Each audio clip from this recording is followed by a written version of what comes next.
right, welcome. Whoa. Let's try that one again. All right, welcome back to the party, everybody. I am your host, Lunch, aka the Indian Jesus, here to resurrect the second coming of common sense. Everybody hit that like and subscribe. You know I would do it for you, and let's party. But unfortunately, there's something I've got to do really quick.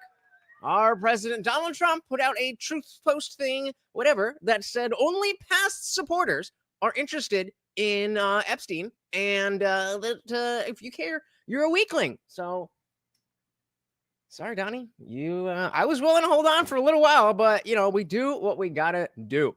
And moving on. So welcome to the party. If you didn't know, TPUSA did an event over the weekend. They had their Student Action Summit, and it was pretty cool. There was a lot of different speakers and conversations, and we just covered the Israel debate from it. But a couple other things I want to get into. I've been wanting to cover Tom Homan, the director of ICE. I've been wanting to do something with him for so long, and he doesn't do the podcast rounds very much, but he is here with Charlie Kirk. So let's dive right in. As always, guys, if you cannot hear the video, please do let me know.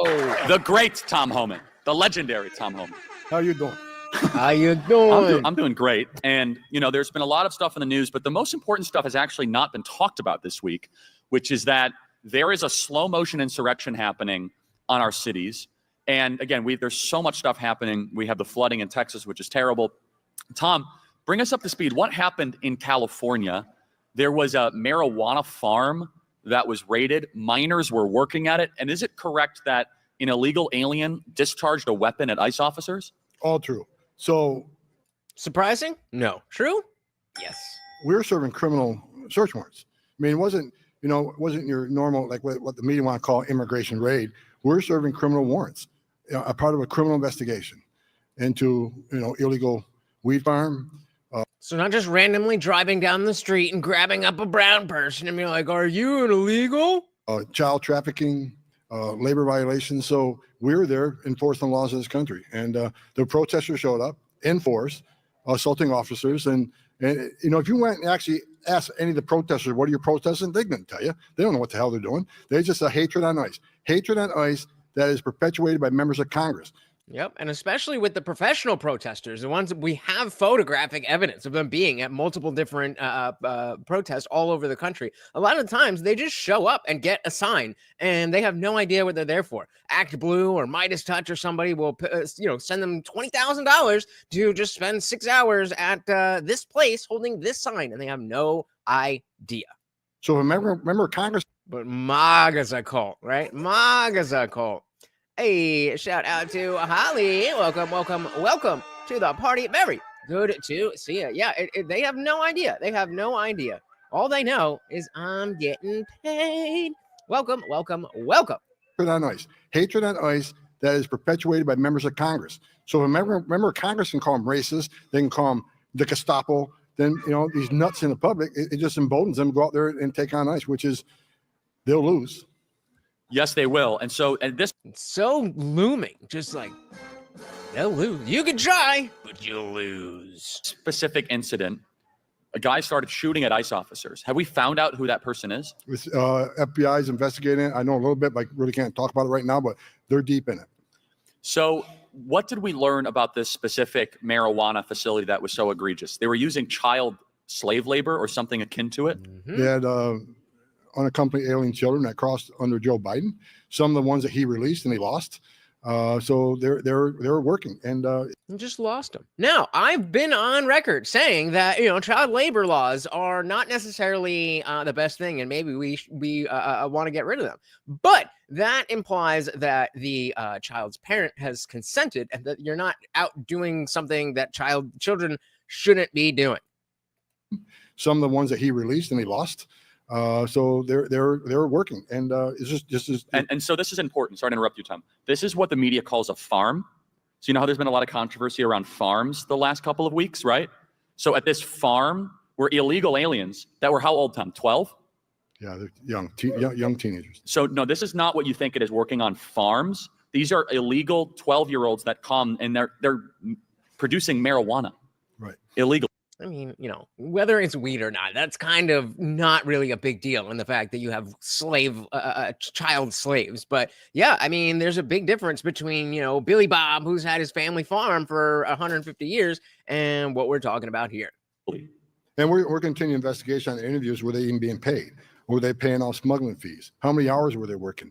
Look, I've said this forever, and I truly believe this. I've been doing this since 1984. No one hires an illegal alien out of the goodness of their heart. They hire them because they work them harder, pay them less, and undercut their competition who has U.S. citizen employees and drive labor rates down. So a deep dive investigation, interviews are being these kids will have. They'll do a forensics interview, and we'll uncover the trafficking issue and try to find those responsible for smuggling these kids and trafficking them, and we'll prosecute. And so, more broadly on the deportation project, you recently said, I don't want to misquote you, Tom, and you're doing an amazing job. Isn't Tom just doing incredible? He's just phenomenal. Yeah, I was early with my applause. I was early with my applause. The goal is to get to 7,000 deportations a day. Is that? Am I quoting you correctly? What I said was the media's out there great, losing their minds because there's a goal set of 3,000 a day. And that's, is that even possible? Isn't that racist? I said 3,000 a day is. How is that racist? How is that racist? You would need how much more? Come on, more.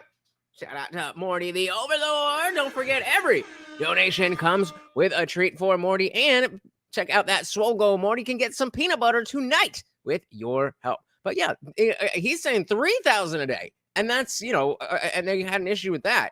Like, have you not been paying attention? There's millions upon millions upon millions of people. It's in a day. And that's, is that even possible? Isn't that racist? I said 3,000 a day is nothing. Because if you do the math, we would have to arrest 7,000 a day for the rest of the administration just to remove those that Biden released in the country. You're not talking about the 15 million plus already here. So 3,000 days, it's a drop in the bucket. And with the big, beautiful bill now passed, just watch and see what happens. And so, and even though I don't love everything about the big, beautiful bill and, how big it is, there's obviously things in there like, money for ICE that is a good thing. 7,000 a day would be like 2.5 million people a year. Can you talk about the self-deportations as well? Because you do it, so we don't have to. If history shows for every one person that we deport, there could be upwards of 10 people that self-deport. Is that about right? The study's been done showing over close to 1 million have already left the country on their own or through the app. Let's go. Let's go. And I think a big part of that is it's almost like we never had to have this border crisis if we just enforced the laws we already had. A big part of that is what we're doing right now. We got over 1,000 arrest teams on the streets of this nation arresting illegal aliens every day. Of course, prioritizing the public safety threats, national security threats first. But they see now you can wait and let us find you and deport you, or you can leave on, get your affairs in order and leave on your own and make yourself available for other opportunities in the future if they come up. But I think consequences matter. Oh, that's interesting. So when he says that about other opportunities in the future, he's implying, and I don't know if this is the case, but he's implying that if you get caught and get deported, then you're at least much less likely to be able to come back versus if you GTFO, then that looks better when you try to come in the right way. If that's the case, I think that is smart. On your own and make yourself available for other opportunities in the future if they come up. But I think consequences matter. Bad behavior doesn't change unless there's consequences, and we're showing consequences. So I'll tell you a quick anecdote. So a local church that Eric and I go to, it's a Catholic church. I'm not Catholic.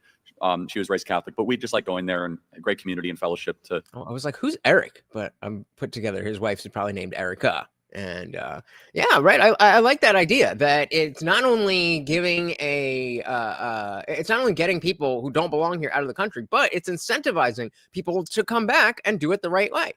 As I don't remember who was talking about it, but we often since this border crisis, we've been talking about immigration as bad because there's too many people here. But we are a country of immigrants. Shout out to Mom and Papa Lutch. We wouldn't be here without immigration. Catholic church. I'm not Catholic. She was raised Catholic, but we just like going there and a great community and fellowship to go and pray, and it's great. And it's beautiful. I love beautiful churches. I like beautiful things. I don't like going to church in Costco. Sorry, I don't. So I don't like going to Home Depot to worship. Call me old-fashioned. So they're doing this major marble project at this church. Major, right? And so the priest who I know, we were walking in one weekday just to go pray. And the marble project was half finished. And I said, oh, hey, what's going on here? He said, I got to tell you a story. He said, so the original contractor started this effort and he had to stop at the beginning because all of his labor self-deported. And so then he was super worried that he wasn't going to be able to fulfill the project. He found Americans within 48 hours that did a better job for only $2 to $3 more an hour. And it's all legal and it's all American and the job will be finished at the exact same time. Everybody, don't believe the lie. We can get this. 48 hours. Who's going to pick the crops? Who's going to do this? Anybody? And that right there is a glaring first person example, because we're said, oh, who's going to be the stonemasons? And no one's going to want to work on the roofs, and no one's going to. We have grown addicted to illegal migrant labor in this country.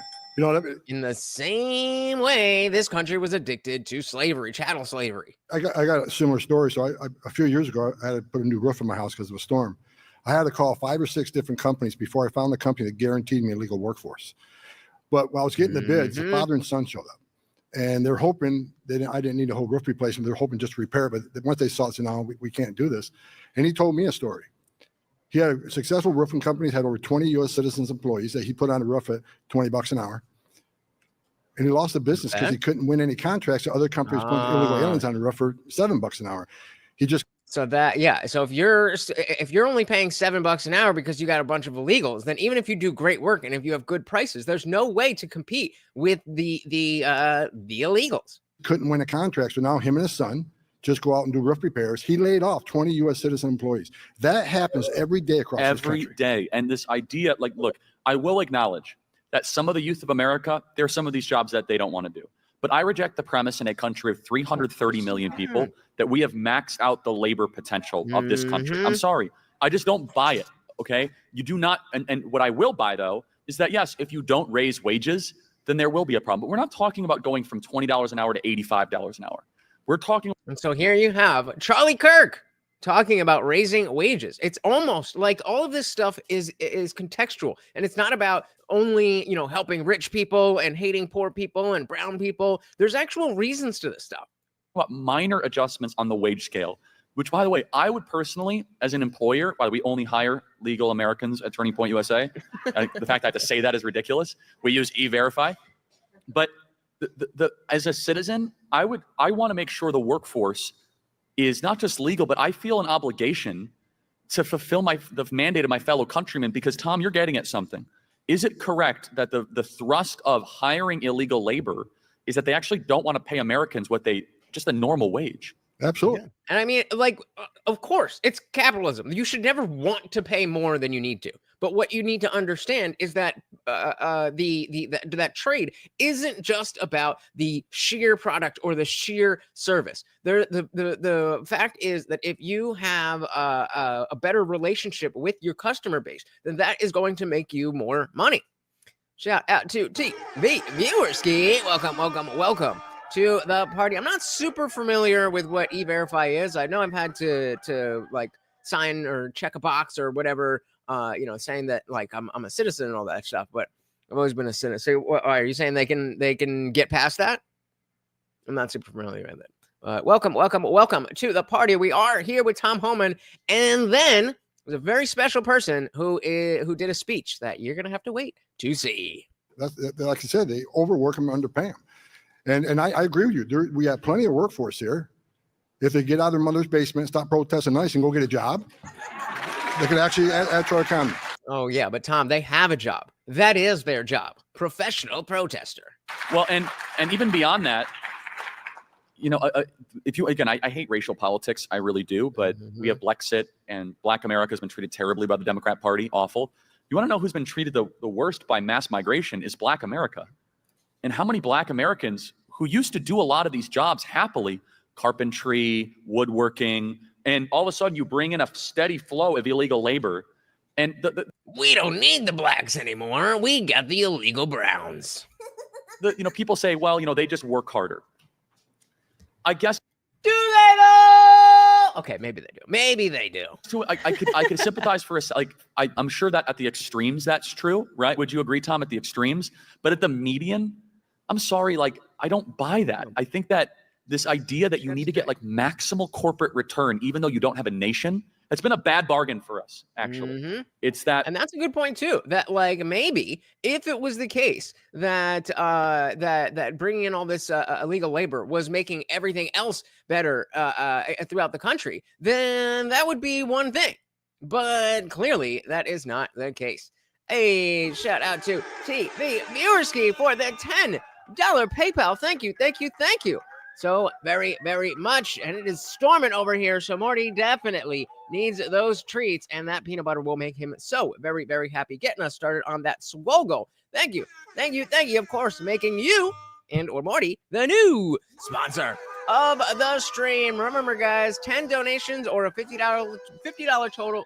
Morty gets his peanut butter, and I have to do push-ups. $2 for one push-up. Bolt me up. Thank you, thank you, thank you, sir. corporate return, even though you don't have a nation. It's been a bad bargain for us, actually. It's that we're a nation of strangers. We don't know how many people are actually in America. We have no idea who they are, but we save a couple bucks an hour on wages. And all of these things absolutely could potentially be solved by everybody becoming the best Christian. But there's already too large of a portion of society that is not going to go that way. So we need an alternative option. I'm not even saying we need a better option. I mean, I could make that argument, but that's not what I'm saying. What I'm saying is that we need all those things he was just talking about: community, tradition, and family. All that stuff is very important, and we need people to buy into it. And if they're not going to buy into Christianity, we got to give them something to buy into. We have no idea who they are, but we save a couple bucks an hour on wages. I remember when I was another example, when I was ICE director, this a few years back, but we actually did a worksite enforcement operation on a plant in Chicago that made sausage. We arrested a lot of illegal aliens there. Within 2 weeks, they were back open, replaced by black labor. Gave them jobs. So that's just one example. So you're exactly right. A lot have been displaced because of illegal immigration and cheap labor.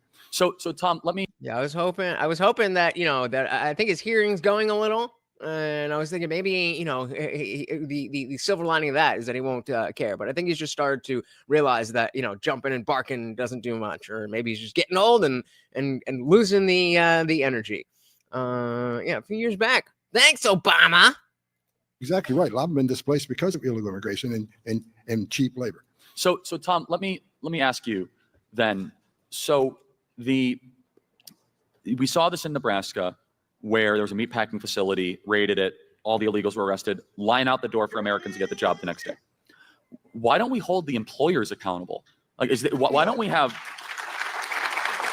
That brings us to our running poll. Should small business owners be prosecuted for hiring illegal laborers? Yes, laborers. Yes or no? Because this is a great point here about the incentives to do what happened to the roofers, where it's like they're hiring all Americans, they're paying their workers good wages, doing good work for their customers, and having good prices, but still can't keep up because of all the illegal labor that is hired by their competition. I feel like that's a good. Law. We should definitely go through. What do you guys think? Why don't we hold the employers accountable? Like, why don't we have? Why don't we start arresting business owners that are knowingly arresting illegal aliens? Aren't they breaking the law? Indeed, they are. They are, and just federal law. And just a couple weeks ago, I gave a direction to ICE that I want to see many, many, many more criminal prosecutions at work sites. Love it. Of the people that know they are processing fraudulent Social Security numbers. We're going to prosecute not only an employer, but if you use a false Social Security card, a false green card, you're going to get prosecuted too. Zero tolerance. I love it. Let's go. And look, and I think we should acknowledge this. Not in every sector are we going to be able to refill the workforce overnight. It's not going to happen. There will be hiccups. There will be bumps. But I think it's worth it as a national project. Short-term pain for long-term gain. Because eventually we will solve it. And understand this, that in agriculture, everyone talks about farms. Okay, do you know that our reliance on migrant labor has largely actually held back the farms from automating, investing in robotics, and actually becoming more efficient? Because they don't want to spend their money on that. They could just keep on hiring illegal migrant labor. It's actually okay, but that kind of goes back on the other thing you were saying about making sure that they get wages. If we're just going to replace them with robots, how does that give people jobs? I'm not disagreeing with the fact that farms should be able to afford, technology, but odd how those points are kind of at odds. More efficient because they don't want to spend their money on that. They could just keep on hiring illegal migrant labor. It's actually held us back significantly. But we're told, Tom, that all the crops are going to rot in the field if we do mass deportations. Look, I know that the president made some comments about farmers. I know Department of Labor, DHS, and Department of Agriculture are all getting together talking about possible options. But I'm not going to get to the president on this, but I can tell you this: there will be no amnesty. No amnesty. Get the fuck out. Can't happen. When you reward illegal behavior, it is not going to stop. We're nation laws. We need finally say. Well, Reagan did it, and it worked then, right? Did it though? Shout out to Matthew King in the building. Welcome to the party. Very good to see you guys. I see we got 1 like on the video. Thank you for that 1 like. If anybody else would like to join, I would very, very, very much appreciate it. Enough. We're done. Yes. So I understand the policy discussions. I'll get involved with that this week. But I talked to the president, and he said there will be no amnesty. He said the same thing to me on a phone call a couple days ago. No amnesty, period. And he's been clear on that. But I want you in those policy discussions to come back with a message from Tampa. Because if they even play footsie with amnesty, this coalition will be more angry than anything that's happened over the last decade. This is the core campaign promise. We finally got the one big beautiful bill. And all of a sudden we're now flirting with jeopardizing our coalition. So I want you to just. That's the next poll I want to ask you guys about, the big beautiful bill, because I heard a lot of people, kind of saying I don't like it, but since it's passed, I haven't really heard anybody talk about the negatives. And he said Reagan did it at the cost of California. What do you mean? What do you mean? California's doing great right now. Dare you? Whoops. Well, okay. Well, that works for that. There we go. Thank you so very, very much. Beautiful bill. And all of a sudden we're now flirting with jeopardizing our coalition. So I want you to just bring that memo back to the policy discussion. They have not seen the MAGA base so animated. I mean, we are not even at yet removing all the Biden people. And let's play this out, Tom. And the great Stephen Miller and I had a great conversation about this. So let's say somebody says, well, if you've been here for 15 years, you can stay. And you get legal residency. Sounds common sense. Okay, fine. It does. It does sound like something like, okay, these people are not harming, and the argument could be made that they are actually helping the country. But sure. But let's talk about this in practice before we even get to the policy. Tom, do we have any record of when any illegal has come across the border? No. So therefore, if you've been here for 15 years, you can stay. Wouldn't every illegal just say the magic words, hocus pocus, I've been here for 15 years? I thought the magic word was asylum. So we switch from, you just say asylum and you can come into the country, to I've been here for 15 years and you can stay. This is a brilliant point, because it does on its face seem like a kind, generous, and not a non-emotional position, but it clearly is.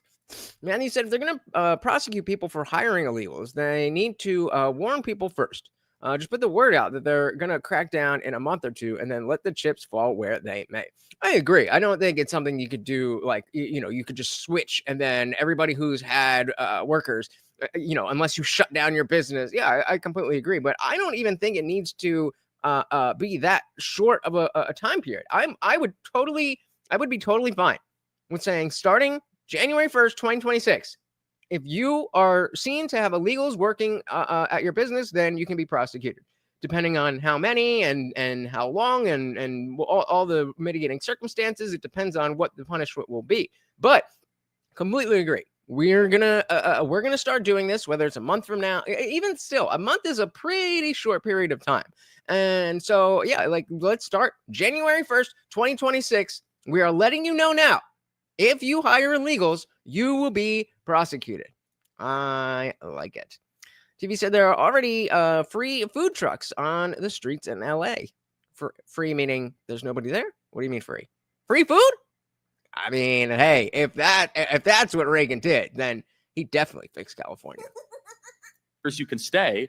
Wouldn't every illegal just say the magic words, hocus pocus, I've been here for 15 years? And even if you could prove it otherwise in court. Well, that happened in 1986. I was there. Simpson Mazzoli, talk about that. Well, and then, like he said, even if you could prove it in court, we're in the same situation where we need those people to wait for a court date.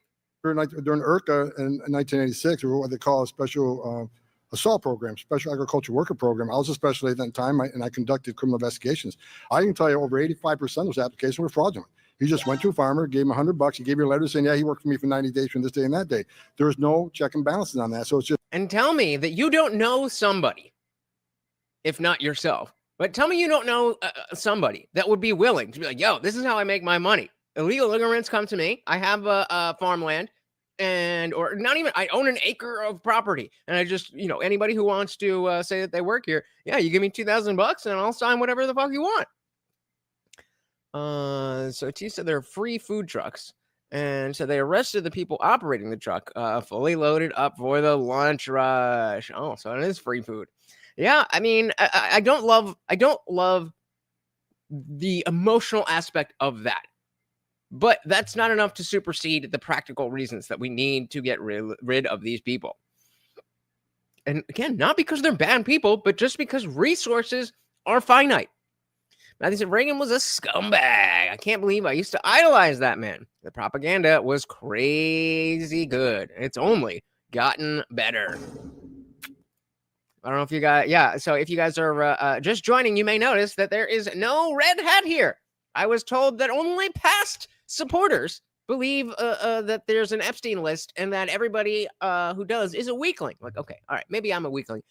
Donate for the Swole Goal. But I was willing to stay on board and be like, I don't like what's going on with Trump, but this is really, really not good. But let's see. And then he put out that Truth Social post, and it's like, all right, fine. Well, if you don't want me, I'm not gonna fucking stick around. Fuck you then. That doesn't mean that I think Kamala would have been better. But the hat is gone. Let's take a little break. If you guys are enjoying the show, the party rages on 24/7 over in our Discord. The link is pinned to the top of the chat and is absolutely free to join 24/7. We're in there hanging out, having a great time. And guys, it is absolutely free. However, if you are a member of this channel here on YouTube, you can scroll right below that video and hit that join button. Starts at $2.99. There's a few different tiers, but $2.99 will get you in. It gets you members only live streams here on YouTube, all that other good stuff. But it opens up the full Discord server. So we've got the free chat that is open to anyone. Anybody can join and talk. But as you can see, that is just one of our channels. There's a bunch of different channels here, including our Disciple chat for members only, our Word of the Day watch party, where we're talking about all this stuff. And of course, we have the voice channel here, where we are hanging out at this moment. Shout out to everybody in the Discord server. Say hello and tell them to come and join. There you go, guys. Simple as that. See you there. And of course, remember, guys, that after party where we're all on screen and everything, and all the other channels are for members only. There is the free channel, so you can click that and be part of that. But if you click it before the stream ends, you get a day pass to come and hang out in the after party. Shout out to, who was it? Adam? Was it? Yeah, Jake, who came through for the last stream. We had a very, very interesting conversation. Come on through. I guess I got to make a new video because there's the MAGA hat in there, but yeah, whatever. All right, diving back in here. $100. He gave you a letter saying, yeah, he worked for me for 90 days from this day and that day. There's no check and balances on that. So it's just ripe for fraud. And that was a failure of the 1986 amnesty, and it will happen again. And on top of even the fraud, guys, what it would do then is it would suspend all deportations in real time. Exactly. Because then everybody needs a court case. Because all they'd have to do is say the magic words, and you'd have to adjudicate it, and it would backlog the courts, and you wouldn't be able to have hands on any illegal alien. Just as a and I think that would be more widely applicable than asylum. I think it's easy enough to just say I'm here for asylum, but and I'm just speculating here, but I feel like in certain countries, if you're a resident of Mexico, then it feels like you would have a weaker claim to asylum than like Ecuador. I don't know what is that, you know what I mean, but I don't know if they actually mitigate that at the time, or if it really is just say asylum and you're good to go. Practical matter. But we gotta go beyond the time in the country. What they're going to claim what time they have in the country. But we also got to talk to false narrative being pushed by the media that we're deporting U.S. citizens. We're not deporting U.S. citizens. I said this from day one. If you're in the country illegally and you choose to have a child, that's on you. And when you get an order of deportation, it's parenting 101. Either you take the child with you or leave him with a relative, the other spouse. Having a U.S. citizen. No family separation. TV said, I say, give the citizenship and tax give them citizenship and tax the fuck out of them like they do me. I mean, nah, nope. Because we've seen, just as Charlie was saying, there are certain taxes paid, but I guess they don't pay all of them. But still, no. 101. Either you take the child with you or leave him with a relative, the other spouse. Having a U.S. citizen child in this country doesn't make you immune from our laws. Because if that's the message we send to the whole world, you're never going to fix this problem. Yes, and well, then that probably already increases the instances of child trafficking. Because if you don't have a child and you want to come here and be like, oh no, my family, then you just traffic a child and be like, well, now we're a family. It's We're the Millers illegal immigrant edition. by the way, so like I said, what can you do? Can you do a mass deportation without separating families? We deport them together. yes, and by the way, the kid technically, I get why we need to get rid of birthright citizenship. It's a terrible thing. It's awful. I'm not optimistic the Supreme Court's probably going to wuss out on that, but I hope we get a victory there. I agree, but I do need to hear the actual arguments played out, because I hear the obvious notion that, like, if you're from some foreign country and you just come here on vacation and pop out a baby, now that a baby has citizenship. But it just, where is the line? Like, if I was born in America and I don't have any other country, I understand that my parents put me in that position, but what do you do then? I don't know. I just need to hear the arguments. But I guess the kid's still a U.S. citizen. But you're right. The whole mass migration project post 1986. So for those that don't know, Reagan, worst thing Reagan did, by the way, by far. He was a good president in a lot of ways. This was his biggest mistake by far. Would you agree, Tom? Yes. Yeah. And Urkel was a mistake. Yeah. And so he comes out, Simpson Mazzoli, we're going to give amnesty, a pathway to citizenship for anyone that worked on a farm all the way up to 1985. And then we're going to have all this border enforcement stuff. None of the border enforcement stuff actually materialized. No. But all the amnesty. And none of the work site materialized. None of the work sites. So all these promises. Surprise, surprise. So how tough we were going to be. None of it happened, but all the amnesty happened. But here's the kicker. And Tom, you're a government official, so I don't know if you can comment on this, but I can. Which is that we were promised that all Hispanics would vote Republican if we gave them amnesty. And I want you to understand this, because I hear this from sometimes the ruling class. Now we all know what the Hispanics would actually vote for, is being tough on illegal immigration. What happened is actually Hispanics got more Democrat every single year until Donald Trump came. And he actually won back Hispanics by promising mass deportations. So if you want to win over Hispanics, you actually talk about lawful deportation, because if you want to win over Hispanics or anyone, you have to understand what it is that they want and what drives them. Legal Hispanics are sick of people that have cut in line, stolen Social Security numbers, lied to the system. Am I correct on that, Tom? When I was there, I was an agent at the time. I'm old. I started this in 1984. I love this. Before I was alive. But I was an agent during that time. I remember I get pissed off a lot. But I remember being pissed off back then. There was so much fraud going on. And CIS, who was taking, what was equal to CS at the time, that were taking applications, ICE officers at the time, INS Special Agent, weren't even allowed to enter the building to grab the fraudulent applications to take action on them. They totally separated the benefits from investigations. So even though there's 90% fraud, we weren't allowed access to the government records. That's how bad IRC was run. And so then we fast forward and we had open border. Trump is the first one to not just say, let's close the border. By the way, Tom Homan deserves something. He wasn't the first one to say close the border. Everybody has said close the border. It's just Trump was the first one where there was racist pushback against the idea that we would have a strong border. And he said they fled shithole third world countries, and they're seeing the same thing happen here, and they're pissed. Bingo. Spot on, brother. Spot on. Much credit. The border, we're not even talking about anymore. How many people crossed the southern border into the interior United States in May? 0 were released. Everybody that crossed were sent right back. 0. And so I'll tell you a better number. The number that excites me the most. Under the Biden administration, they averaged 1,800 gotaways every day. Known gotaways. every day. Every day. 1,800 a day, every day. Under the Biden administration, they averaged 1,800 gotaways.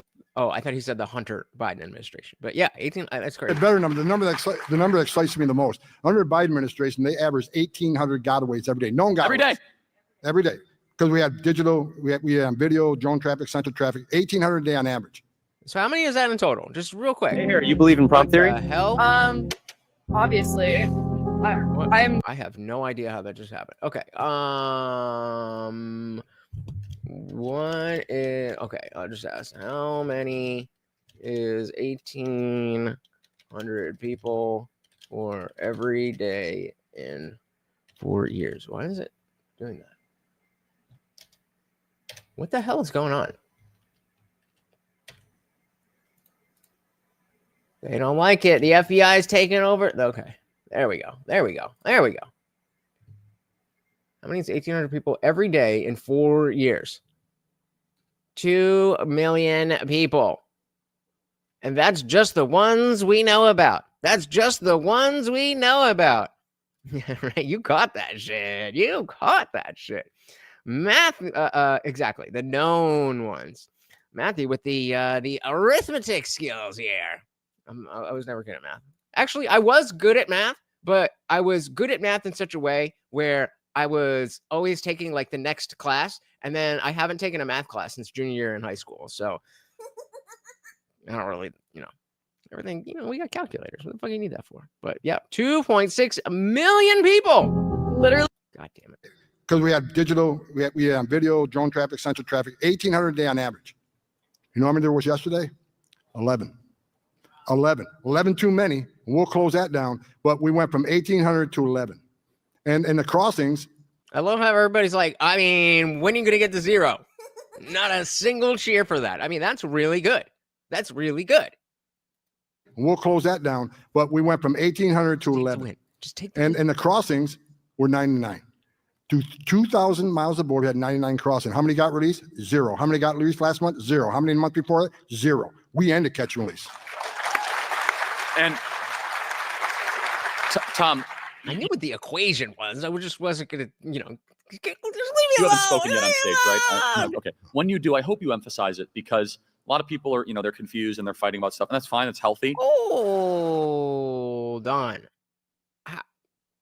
We're going to need to take talk more about how there was prompt theory in 1982. I thought prompt theory was something that came out with, not necessarily the idea, but calling it prompt theory and referring to like ChatGPT, Grok prompts with the Google VO3 thing. I'm going to need to hear more about that.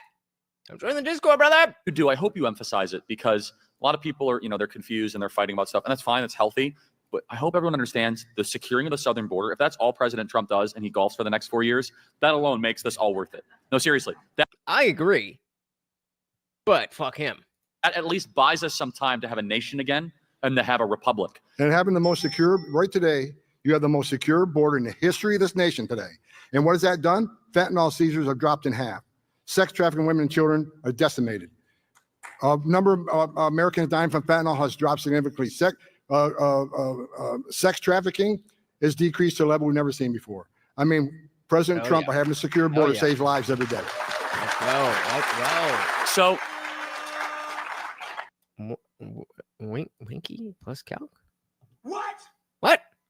What do you mean you can prompt normal conversations by saying like, I want to talk about fruit, and I'm prompting that conversation? But I don't know prompt theory as anything other than we exist as a prompt from, AI. So this is now the key, and this is why Tom is so important. He's a hero.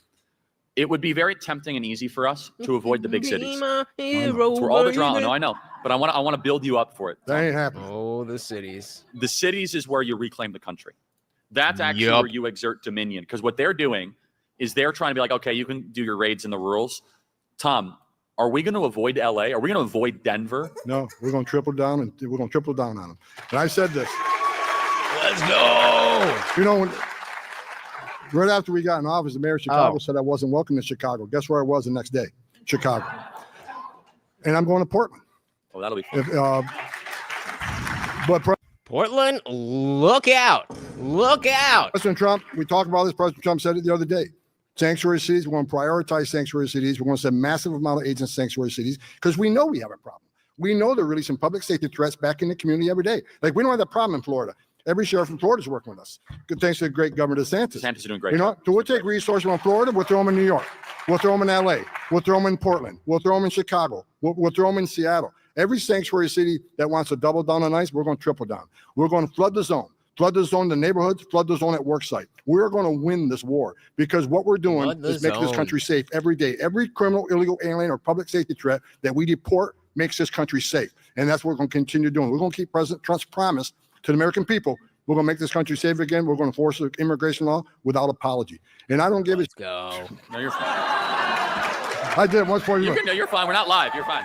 Wait. What did I miss? So just real quick, guys, we do have about 10 minutes left of the conversation here, and then they do a Q&A. I'm going to skip the Q&A so we can go to our other special guest that you have to wait to see. And then if we have time, we'll come back to the Q&A. But what did he say? What did I miss? No, you're fine. Save again. We're going to enforce the immigration law without apology. And I don't give a No, you're fine.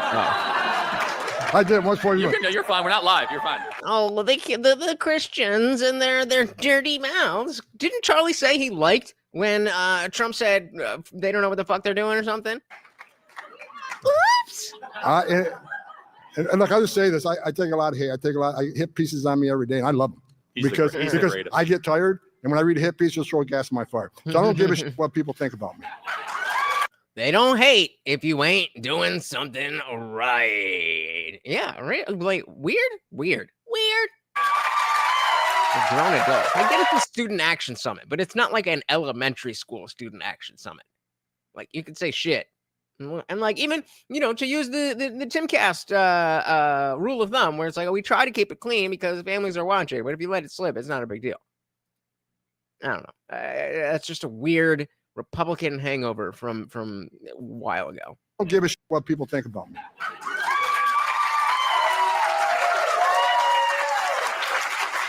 We're going to look at the like, oh, he said another one. He said it again. Do this job. So the doxing of ICE agents is terrible. The assault on ICE agents are terrible. Mm-hmm. The attacks on me and my family, yeah, unfortunate. But guess what? We're not leaving. We're going to keep doing this job. We're not fucking leaving. We're going nowhere. So we're going to finish the job we started, and we're going to finish it to the last day of this administration. And hopefully, on the next president, Republican president, we'll have 8 more years of doing it. We're going to clean the nation up. Amen. So, and Trump is not helping that case right now. I mean, again, I do think that the type of fuck up that Trump is engaged in doesn't really hurt the Republican Party as much as it hurts him personally, but it definitely does. We fucking leave it. Great movie. I love it. What does the big, beautiful bill mean for you and for your effort? More money to do what I want to do. And that's why I say that it's not the worst thing in the world that we're getting more money to places where there needs to be money, but there's also money going to places where we don't need money. What has now, it's passed, it's big, beautiful law. What do now you have at your command to be able to reclaim the country? Well, it does a lot of things. First of all, for the southern border, we're going to finish the wall. And not only finish the wall, we're going to finish the technology in the existing wall that Joe Biden stopped. He didn't just stop building the wall. He stopped putting the technology in the wall that made it a smart wall. So agents can... A smart wall? I was excited for a regular wall. He didn't just stop building the wall. He stopped putting the technology in the wall that made it a smart wall. So agents can talk to one another in dead zones. That we know when someone approaches a wall, climbs the wall, or tries to dig under the wall. There's also going to add technology to the port of entries. So we can still move legal trade through the port of entry as quick as possible to still catch maximum amounts of contraband. I see where you're coming from, but I do think that, what we're talking about with like thermo, like detecting thermology, detecting thermal, having cameras and stuff. I don't think that's like, any more smart than your smartphone. It's just, extra technology to help us understand what the fuck is going on. I hear you though. Move legal trade through the port of entry as quick as possible, but still catch maximum amounts of contraband. On the interior, 10,000 new ICE agents. Never heard of that before. This is the biggest bust up in ICE we've seen in history of the agency. 10,000. Right now, we got 5,000 deportation officers, over 20 million illegal aliens in this country. That's a huge plus up. More boots on the ground. It's going to give us more detention beds. We're going to go to 50,000 beds to 100,000 beds. So we have plenty of room to put people there. We're going to increase the teams as soon as we can. Academy is already starting to roll out. We're going to move a lot of agents through that academy. More boots on the ground, more transportation contracts, more beds, more contracts to do jobs that don't require a badge and gun. It shouldn't take a badge and gun when someone comes in to report or to do arrest reports or processing. Let contractors do that and get that badge and gun on the street where we need them. We're going to keep focusing on public safety threats and national security threats. If you think the numbers look good now, just hold on tight. Let's go. Let's go. Yeah, one for every 8 IRS agents Joe Biden hired. What was it, like 88,000? 88,000 or something? 80,000? Insane.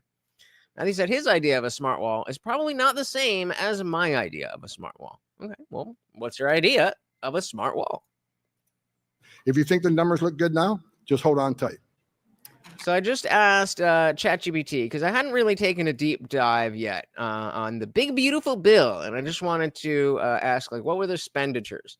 So we have, let's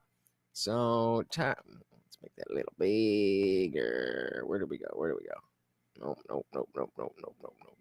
What the hell?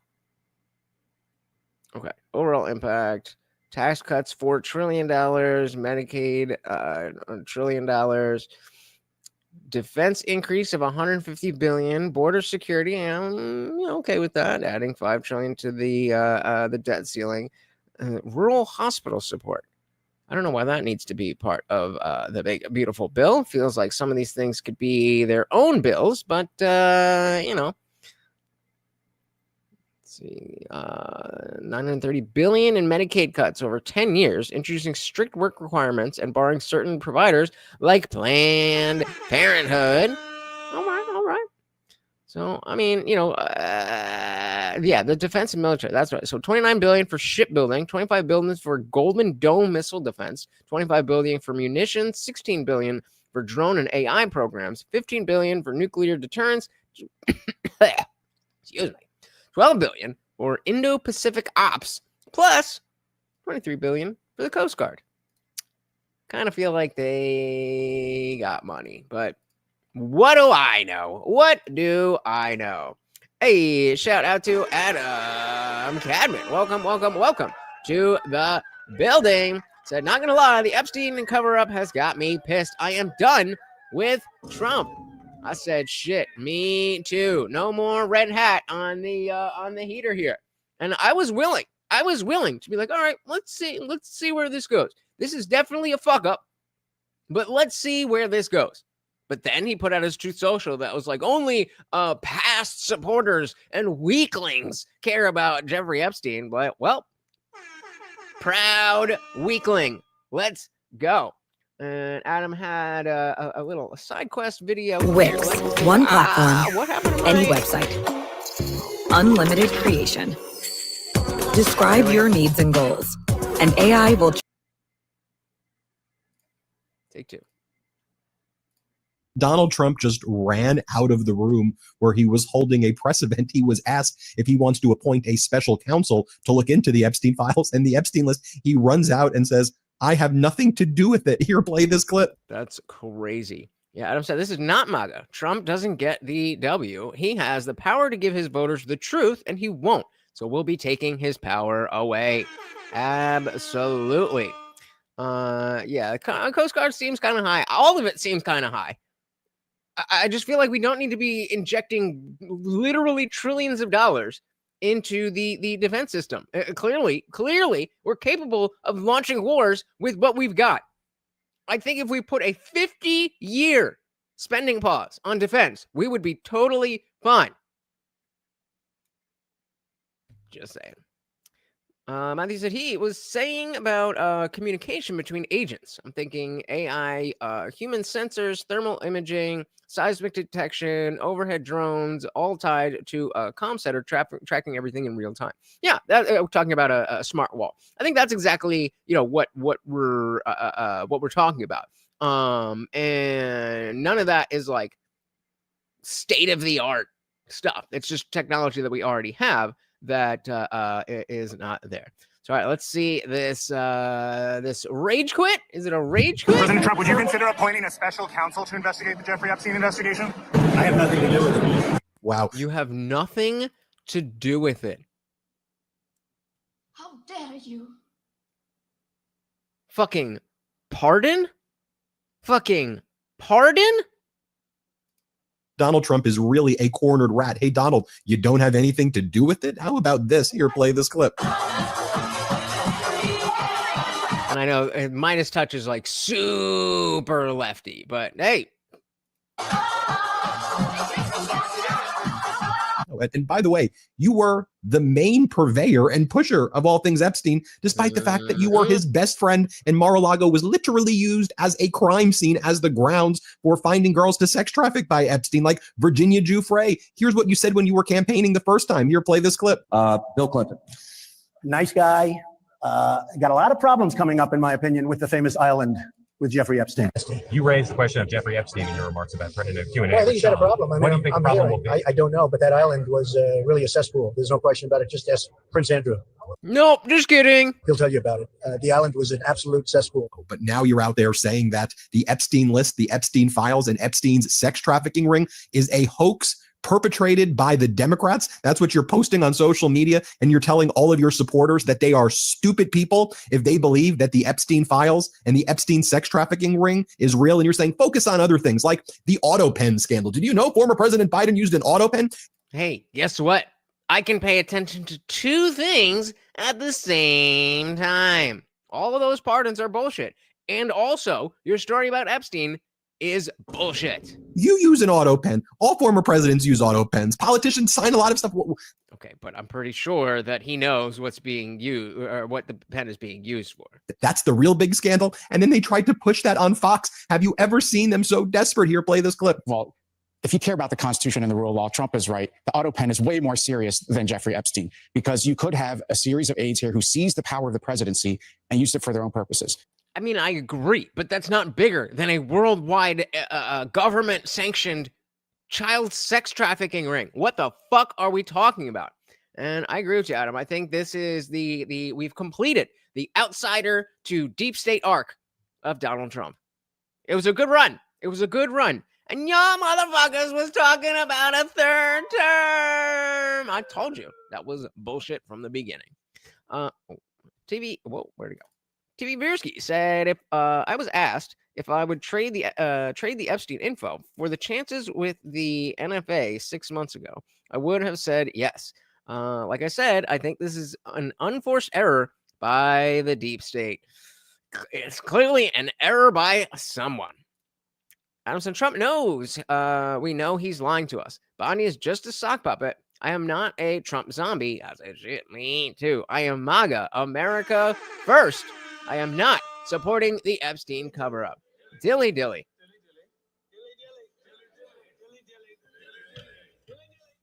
Remember, who was it? Oh, I don't remember who exactly it was. Somebody on, I'm pretty sure it was on Tucker's show. Oh, it was Sagar and Jetty when he was on Tucker's show, and he was saying the lies aren't for us. The lies are for the deep state. They're here to protect the deep state. And that is precisely how Donald Trump first got elected, even though I didn't vote for him in 2016. That was the reason that he got elected, to get rid of people who do things exactly like he is doing right now. Let's see a little bit more of this Republican cope. A series of aides here who seized the power of the presidency and used it for their own purposes. You can't have an aide exercising the constitutional power of pardon or the decision not to prosecute people. And so they could have committed forgery. They could have committed fraud. I expect the Justice. Could they have committed sex trafficking? Department has already opened an investigation and they just don't want to say. So they're taking. Okay, and folks, let me just remind you the earlier press conference that Donald Trump held, which I covered, where he said that his followers are stupid people and they're dumb. And if you believe that the Epstein sex trafficking ring is real, that it's all one massive hoax, he goes, it's a hoax. And stupid people, stupid Republicans believe what the Democrats are doing. It's like Russia, Russia, Russia. Here's what he said earlier in the day. Here, play this clip. Yeah. Mr. President, I know you want to move past all this intrigue over the Epstein files, but I do want to ask you to clarify something you said this morning. You said this was all a hoax. Has your Attorney General told you this was a hoax? What evidence have you seen? It's not the Attorney General. No, I know it's a hoax. It's started by Democrats. It's been run by the Democrats for 4 years. You had Christopher Wray and these characters and Comey before him. And it's just straight up gaslighting. You were pushing this story for years and for good reason. And we were happy about that. And now this is the most massive projection.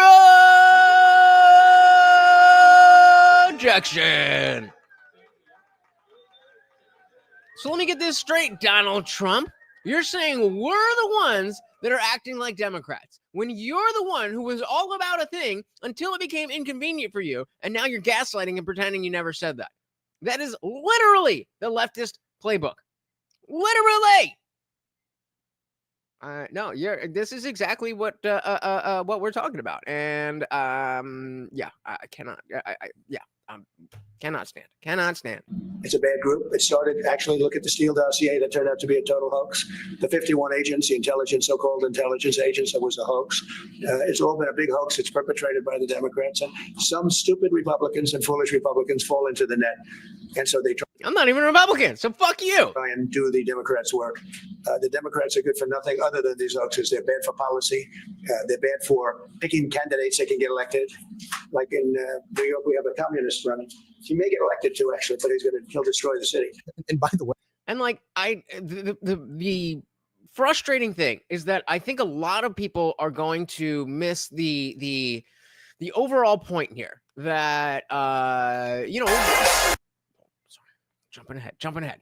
A lot of people are going to be missing the point that, like, it's not a matter of, see, we told you he's a liar. See, we told you he's into this kind of stuff. This is a different type of lie. This is a category difference in terms of the type of lie that that he would tell. We never were in a position to say that, no, Trump doesn't lie. But it was lying about stuff that would be inconsequential, really. This ain't that. Not even a little bit. Adam said, so what does that make him when it was pushing it? Bingo. Projection. And so since we are on Epstein, let's I think they were winding down with Tom Homan. So let's go to our special guest, another speaker. This is an actual speech in front of the crowd at TPUSA Student Action Summit. Our boy, one of our favorites. Thank you, Tucker. I never miss a Charlie Kirk event because I love Charlie Kirk and I know Charlie Kirk very well. But I always forget what the walkout is like, and I feel like I'm going to have a seizure. It's like free. Anyway, thank you so much for having me. If you guys have not seen this yet, it is strap in. This is more people in one place than I've seen since the last Charlie Kirk event I was at. So it's hilarious. So I noticed everyone's been talking about Epstein tonight, and I want to kind of differ from the crowd a little bit in saying that I watched Ben Shapiro yesterday, and no, before you boo me, I thought he made a real. Everybody's booing TV viewers. Thank you so very, very much for stopping by. You have a fantastic night, brother.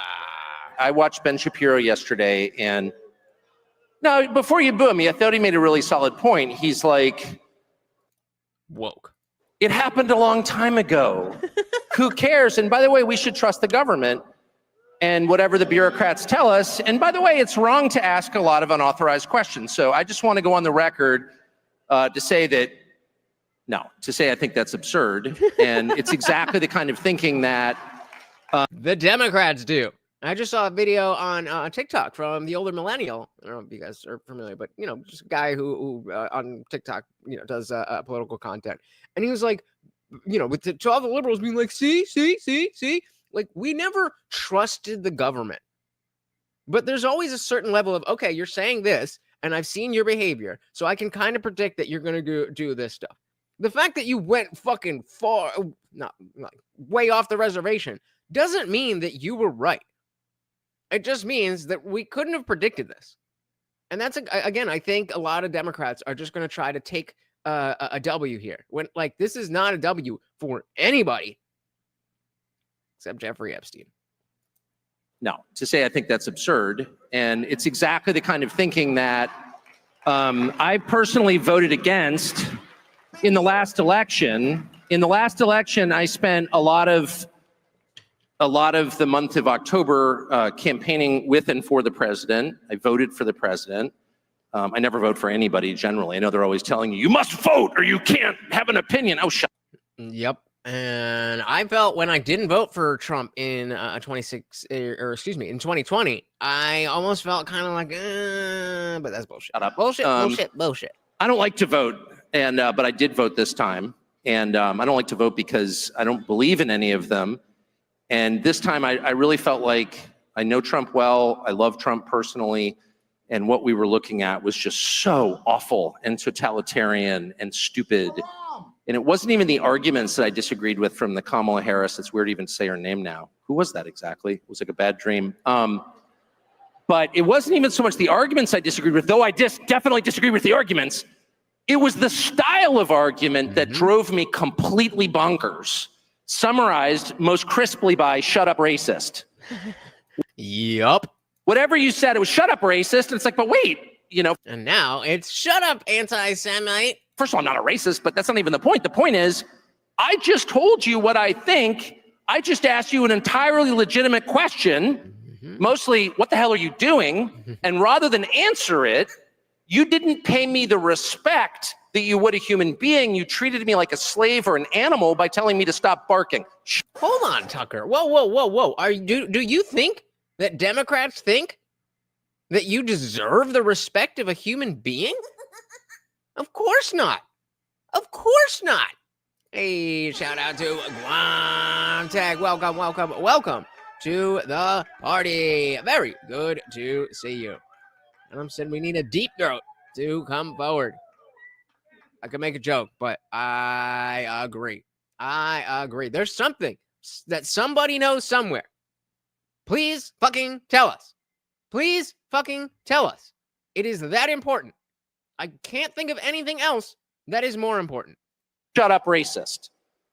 And I won't put up with that because I'm not a slave or an animal. I'm an American citizen, an adult man who pays his taxes.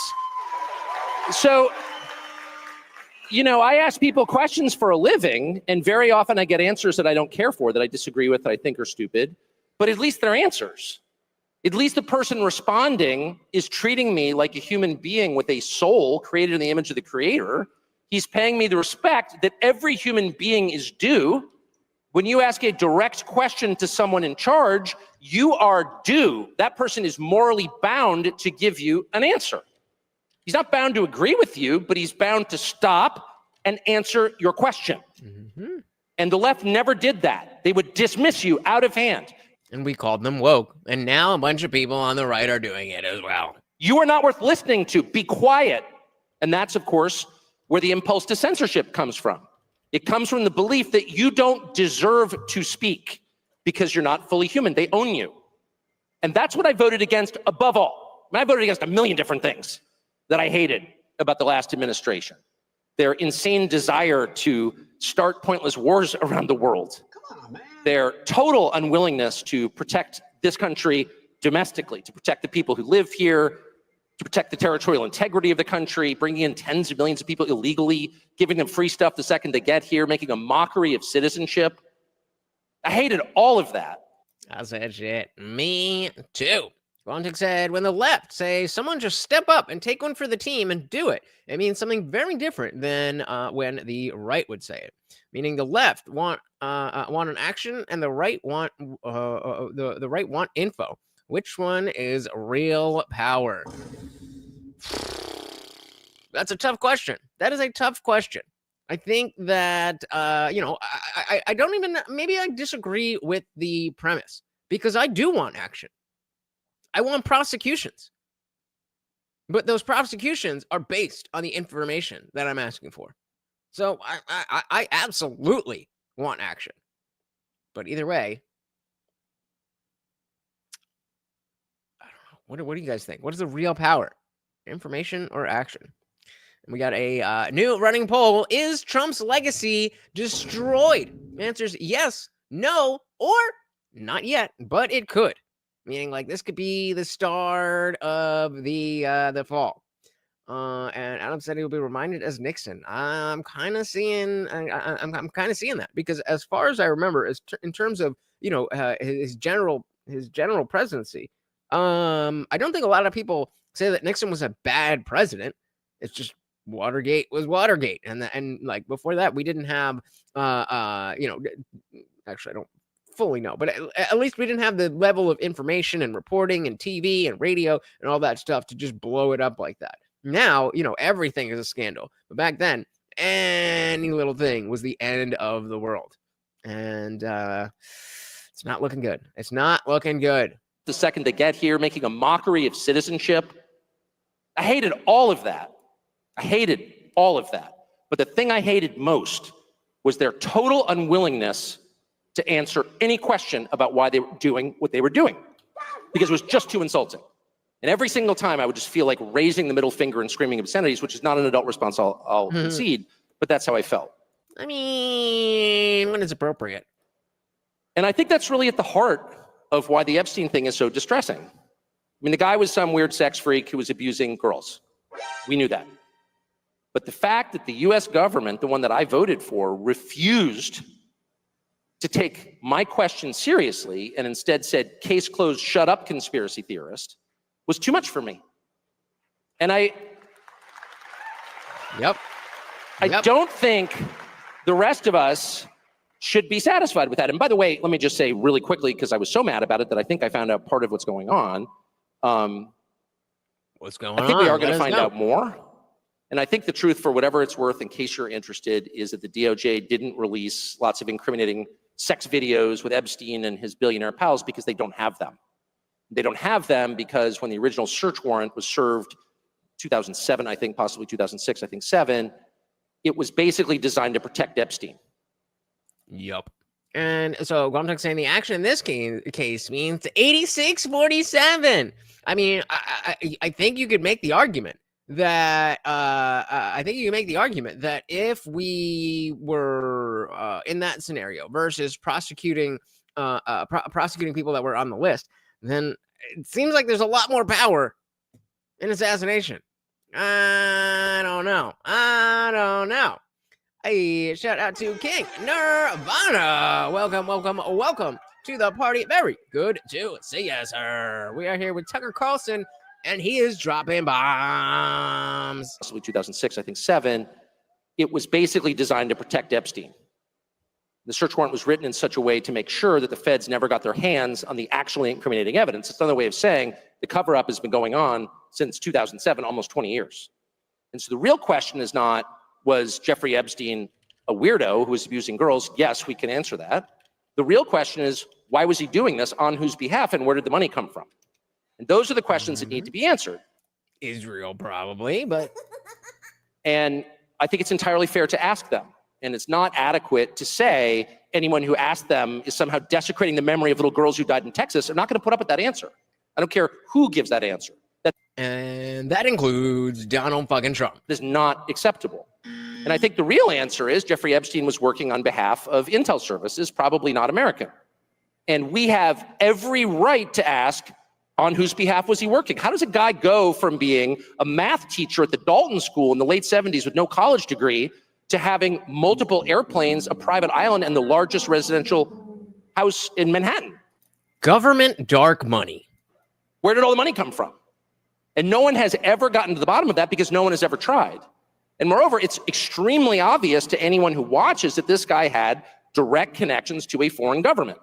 Now, no one's allowed to say that that foreign government is Israel because we have been somehow cowed into thinking that that's naughty. There is naughty, don't you say Israel, because I'm going to think that you mean the Jews because I'm racist and stupid. So if you have an intelligent thing to say about Israel, then it's just going to go over my head and I'm going to call you anti-Semitic. That's the woke right. nothing wrong with saying that. There is nothing hateful about saying that. There's nothing anti-Semitic about saying. There's nothing even anti-Israel about saying that. I've spent my entire life pretty much in Washington, where I knew and loved a number of people, including one very close person who worked at CIA. That has never prohibited me from saying, I think the CIA has done some horrible things, murdered a bunch of people, participated in the murder of a sitting US president. It's got a whole trail of crimes. That doesn't make me a disloyal American. It doesn't make me anti-American in any sense. I was born here. My family's been here for hundreds of years. I love this country. I would argue that it makes you more of a patriot to question the people in charge. That is the entire purpose of the American experiment. The entire purpose is to get away from the notion that he who has power is automatically right. I argue that makes you more of a patriot. That's why I live here. So criticizing the behavior of a government agency does not make you a hater. It makes you a free person. It makes you a citizen. You're allowed to do that. Because people fucking died for your right to do that. Because you're not a slave, you're a citizen. And you have a right to expect that your government will not act against your interests, and you have a right to demand that foreign governments not be allowed to act against your interests. That's not creepy. It shouldn't be forbidden. And yet all of us have trained ourselves to believe that you can't say that somehow, that that's like too naughty and forbidden. And the effect of making that off limits has been to create a lot of resentment, and I'll say it, hate online, where people feel like they can't just say, like, what the hell is this? You have the former Israeli prime minister living in your house. You have had all this contact with the foreign government. Were you working on behalf of Mossad? Maybe. Were you running a blackmail operation? Oh, yes, I was definitely doing that. On behalf of foreign government. By the way, every single person in Washington, D.C. thinks that. I've never met anyone who doesn't think that. Didn't Epstein himself. I still don't even believe that he's dead. I believe he's back on his island and that Ghislaine was like a fall guy. It just doesn't make sense any other way to me. It doesn't. Ivana said, I went back and rewatched Josh Hammer's first debate with Dave at Princeton. That was the second debate is what we covered in the last stream. He did the same exact tactics, even used the same words verbatim. Dave said that he doesn't like Trump, therefore Israel is good. What? Great argument. And then you thought to just use it again. I'm saying Trump just made this video more popular than ever. Which video? Every single person in Washington, D.C. thinks that. I've never met anyone who doesn't think that. I don't know any of them that hate Israel, but no one feels they can say that. Why? And I think the longer that we play along with it, the more subterranean and creepy and hateful the conversation actually becomes. Mm-hmm. So I think it's better just to say it right out loud. Did this happen? And of course, that question has been asked to the government of Israel, and their answer is, we're not going to tell you. And I think our answer should be, no. As long as we're sending you money, if you were committing crimes on our soil, we have an absolute right to know, did you do this or not? Yep. Oh, so you're saying the Trump made this popular by being so shitty and Tucker cutting through that bullshit. Context had liked and shared. Thank you. So very, very much, sir. You guys know how much that stuff helps. It is free. It is easy. And when it comes to sharing the video, even if you don't think anybody's going to click on the link, share it anyway. Just by you telling YouTube, I want more people to see this. They will show it to more people. Thank you. So very, very much, sir. If you were committing crimes on our soil, we have an absolute right to know, did you do this or not? And yet everybody has been so brainwashed into thinking that's somehow an expression of hate or bigotry, when it's not. It's a baseline question that every U.S. citizen has a right to an answer on. What and should want an answer. Not only the Democrats and the weaklings and the stupid people. In fact, it's the stupid people that are buying. Oh, yeah, only stupid people want to know that. Stupid. If you believe that, you might just be retarded. the hell was this?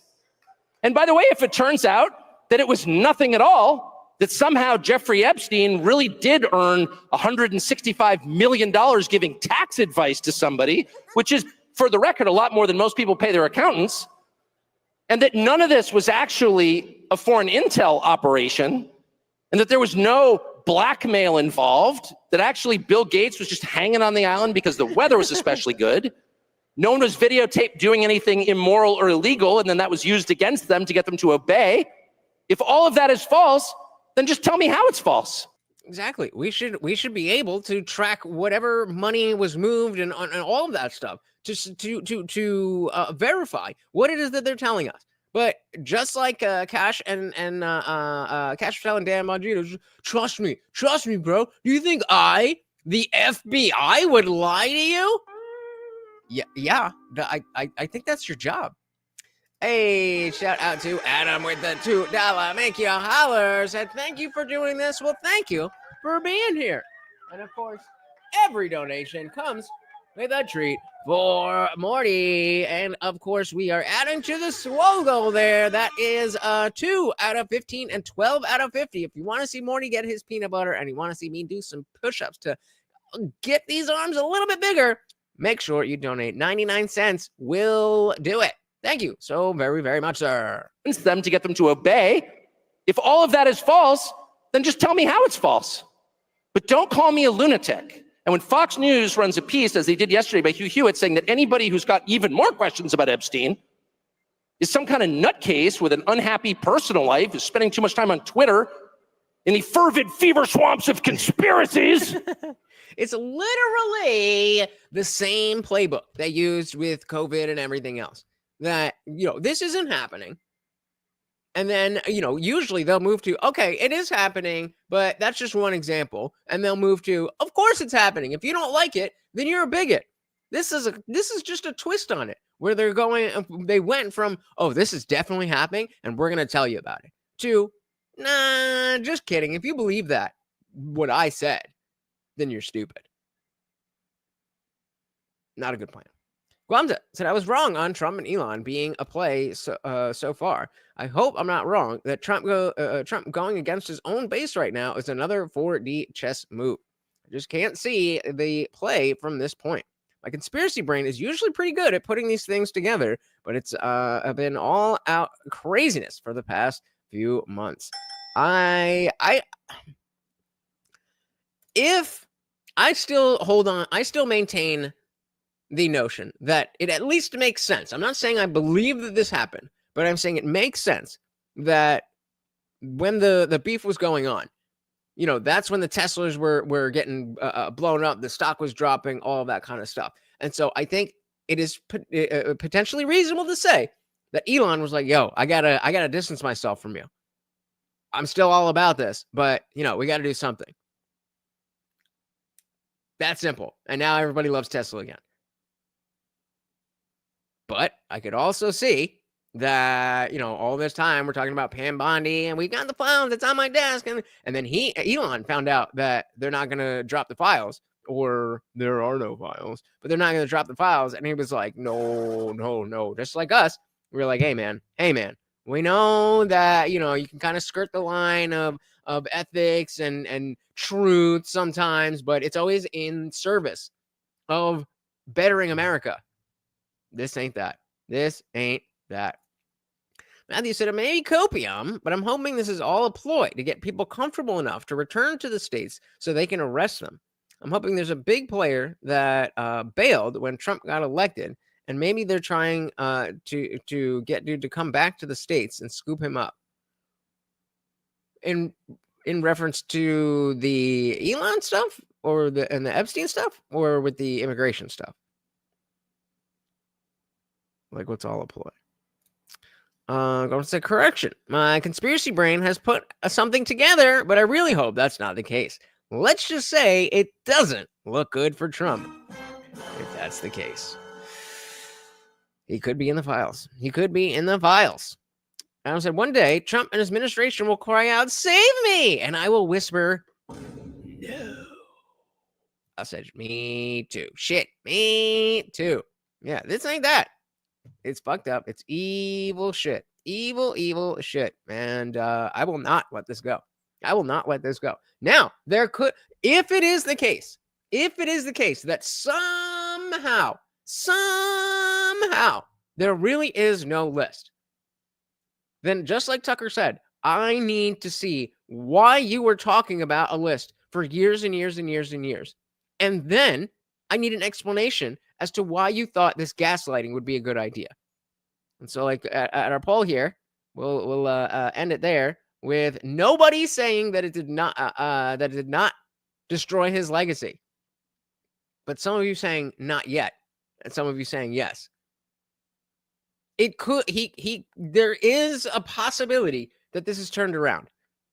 But he is going to have to eat some fucking crow, and I just don't see it. I just don't see it. Now, again, that doesn't mean that the Democrats are better.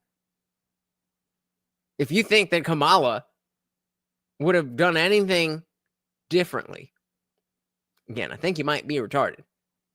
But that doesn't matter.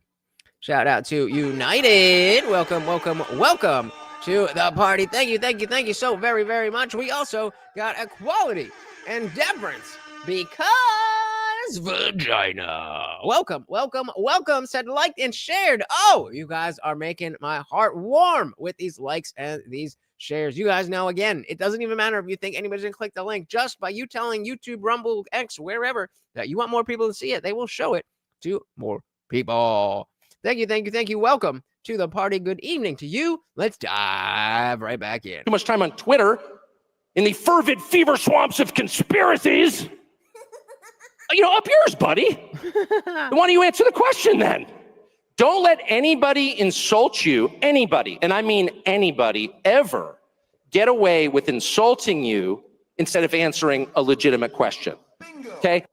That reminded me of the scene from The Office where it's like having the Michael Scott's having the meeting in New York. He's like, just don't ever, for any reason, no matter the circumstances, ever, don't ever.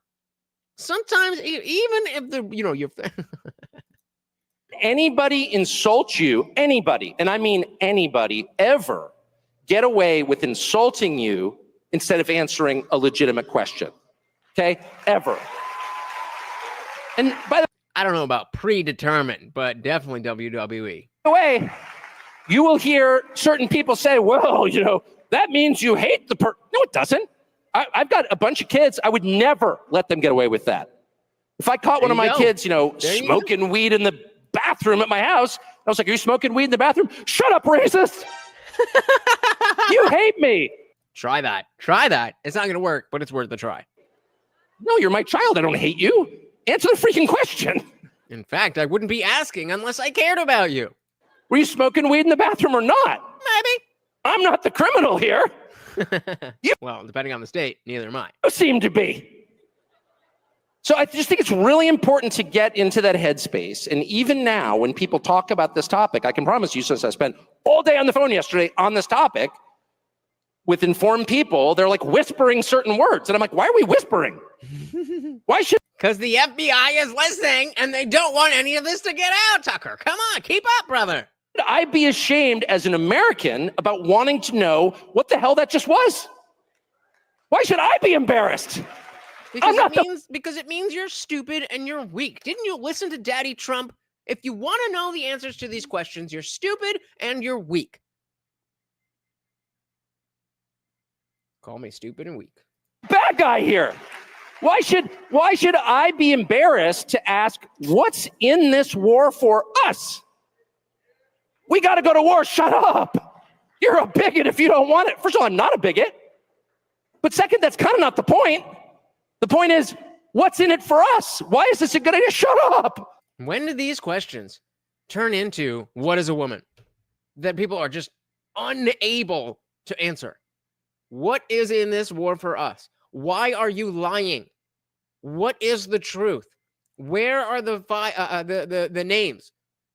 Where's the money? All of this. Why is Ghislaine in jail?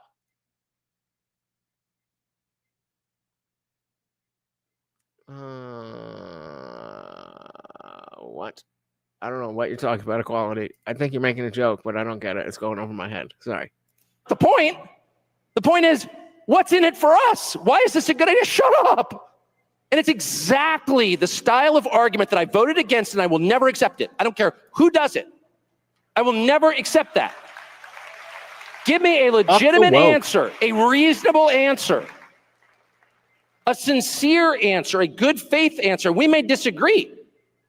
And that's okay. That's okay. That's how we come to agreements when we have disagreements. If I disagree with you, me not speaking that disagreement doesn't change the fact that you and I disagree. But if we have a discussion, maybe we can get to a place where maybe we don't have the same exact position, but we can find some common ground, or at least understand each other and not think that the other person is evil because they think something different. Imagine that. That's what I voted for.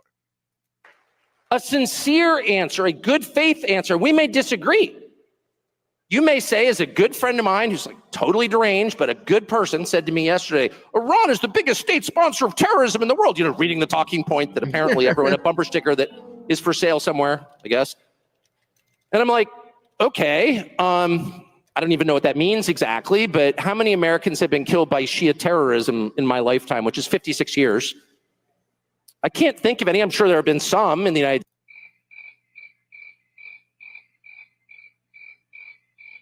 States. There have been Shia terror attacks sponsored by Iran in the US. I can't think of any. There was 9/11. That was a Sunni terror attack. And then there's the drug epidemic, which has killed more than 1 million people during that same period. People I know, my next door neighbor's kid, dead. People, a bunch of people I know have died, and a bunch have been totally screwed up and taken out of life, basically. Their lives have been hollowed out. They're husks. He's the new Bill Burr. Been totally destroyed by roast battle. Tucker Carlson versus Bill Burr coming right up. By drugs. That's the reality that I live in the United States. So you're telling me Iran is a bigger threat than the people peddling this garbage? I don't think so. Not where I live, it's not. Oh, shut up. And the person literally said, you know, we're going to have to agree to disagree. Disagree with what? What are you even talking about? But at least he gave me an answer. He didn't say, oh, you hate so-and-so. Fair enough. Well, I said, I find it funny when Christians talk about their love for their children while worshiping a petulant sociopath who tortures people for eternity for finite transgressions. I said, shit, me too. That's a different story for a different day. Unless you want to go after this stream, check out the modern day debate that I did with Andrew Wilson. It was a 5v1, and they're releasing it in parts, but part 2 is out. Modern day debate, and as well as my reaction. He's talking about, but at least he gave me, spoiler alert, Andrew failed again. An answer. He didn't say, oh, you hate so-and-so. He didn't go immediately to motive. Okay, so this is always the tell. This is when you know you're dealing with someone who has zero interest in getting to the truth of the question, and instead is trying to make you be quiet in order to roll over you and make you obey. The motive. This is such a good way of talking about this. This is such a good way to categorize it. This woke ideology, this woke mentality, and these woke discussions, whether they're right or left, they argue your motivation instead of what you're actually saying. Fucking brilliant.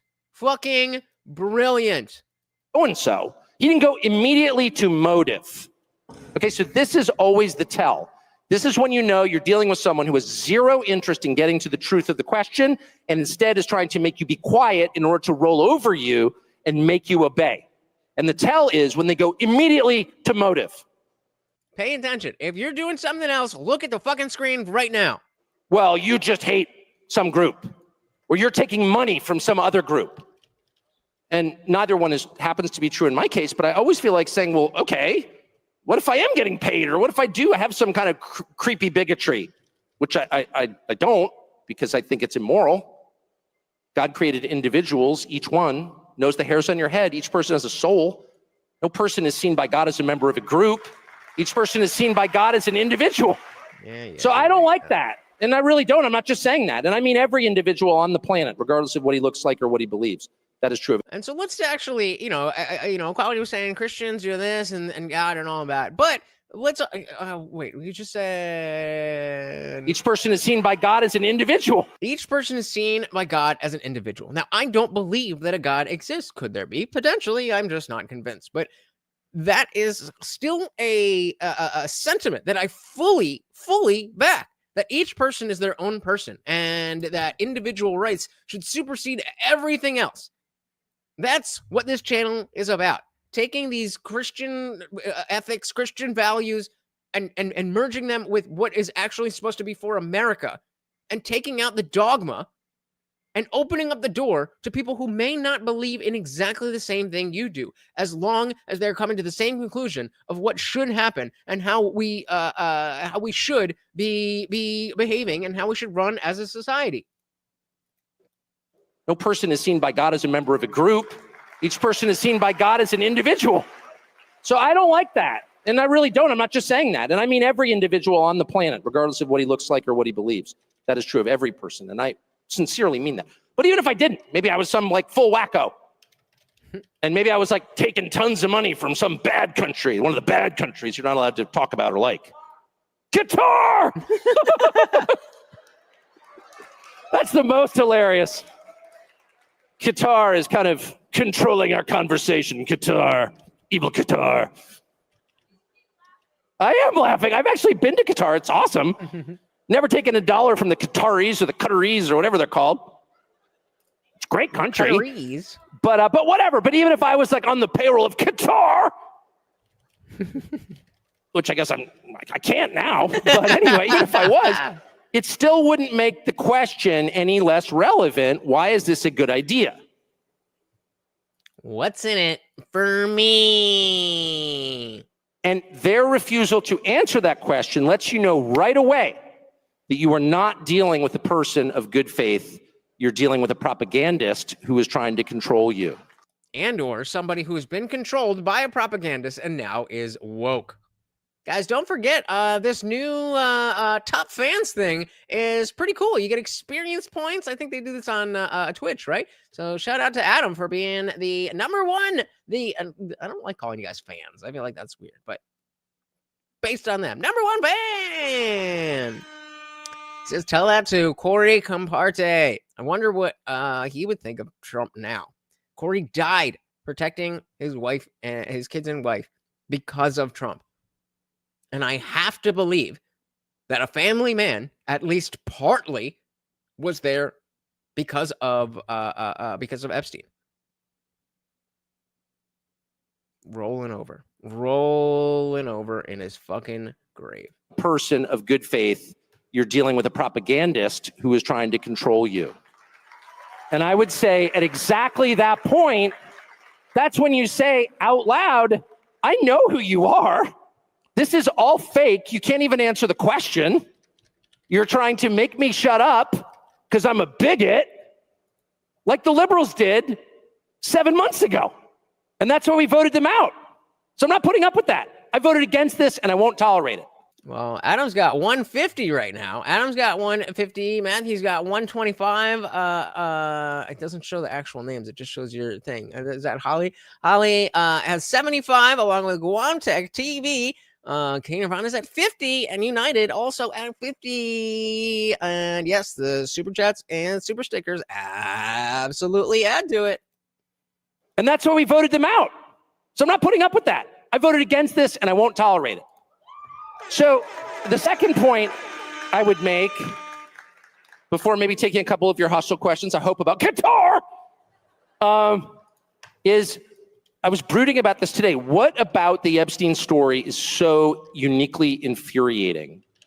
And I'll just say, I mean, I've never met Epstein, but I mean, I know a million people who knew Jeffrey Epstein. It is true that he was around. Like everyone knew Jeffrey Epstein. I don't think what a whore. I was cool enough to actually meet him, but like he was just a guy who was kind of circulating around, like this rich guy who knew everybody.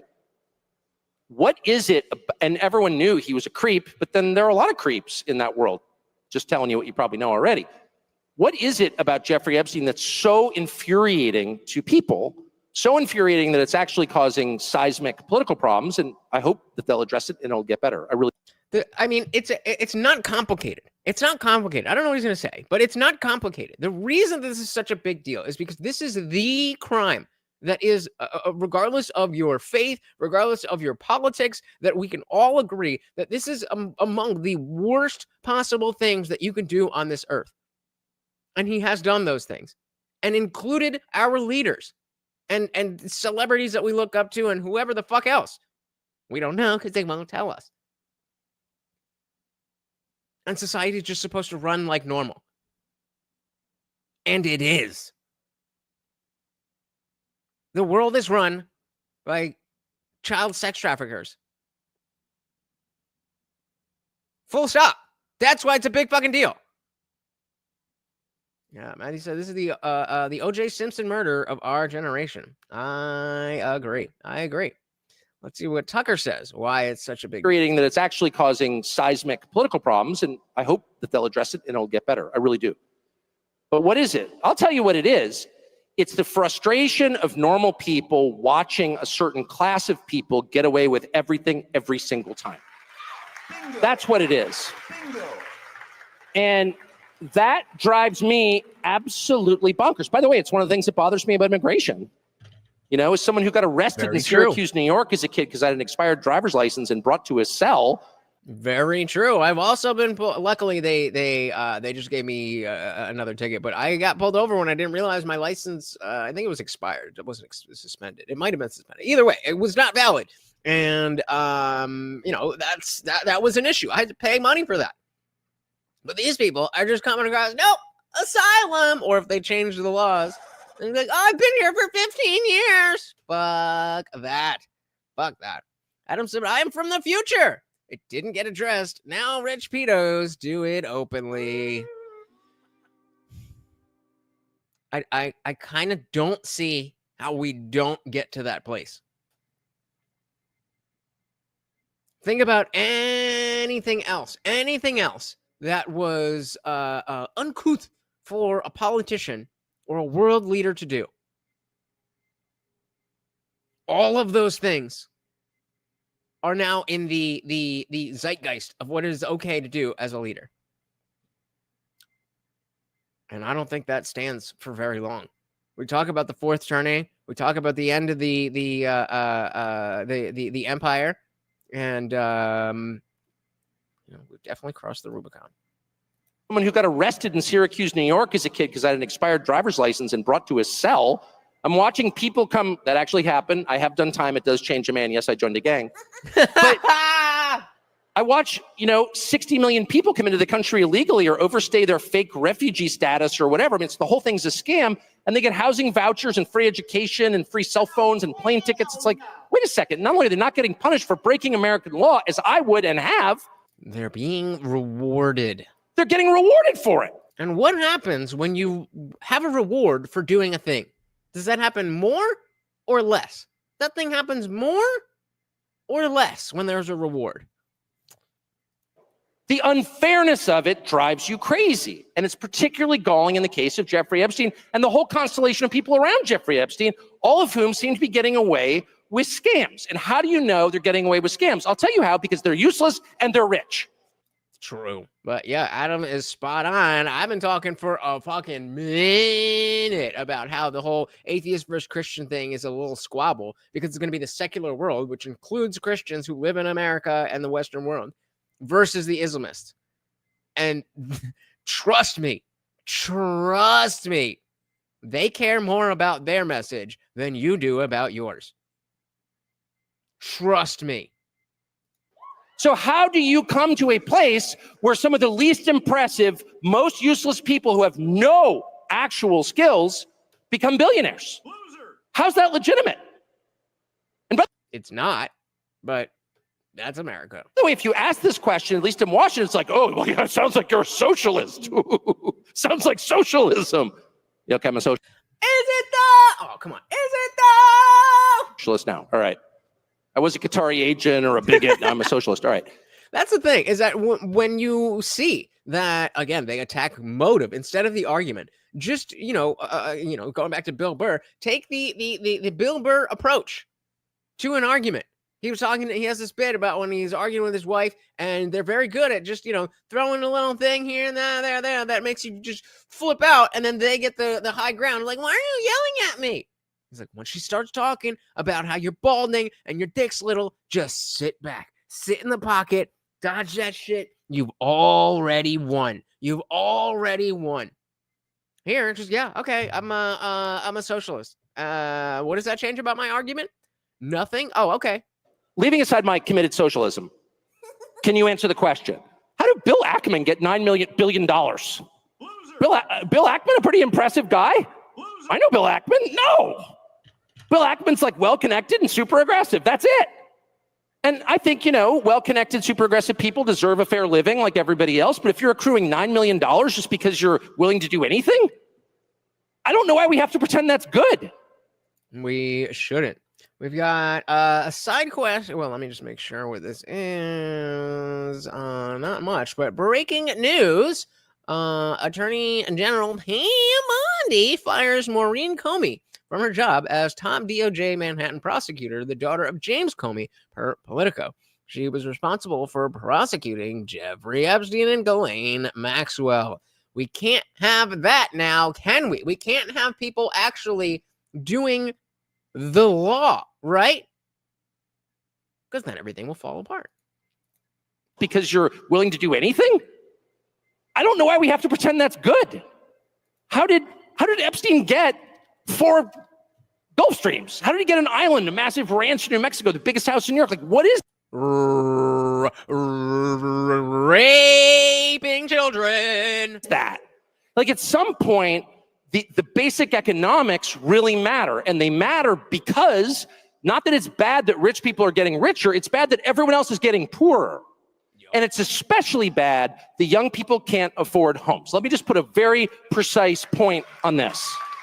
If you want a measure of how your economy is doing, I personally favor eliminating GDP as a measure. I don't even know what that is. It's clearly not relevant. They tell me Japan has a stagnant GDP. Have you been to Tokyo? It's the single most radicalizing experience you'll ever have because it's just so nice.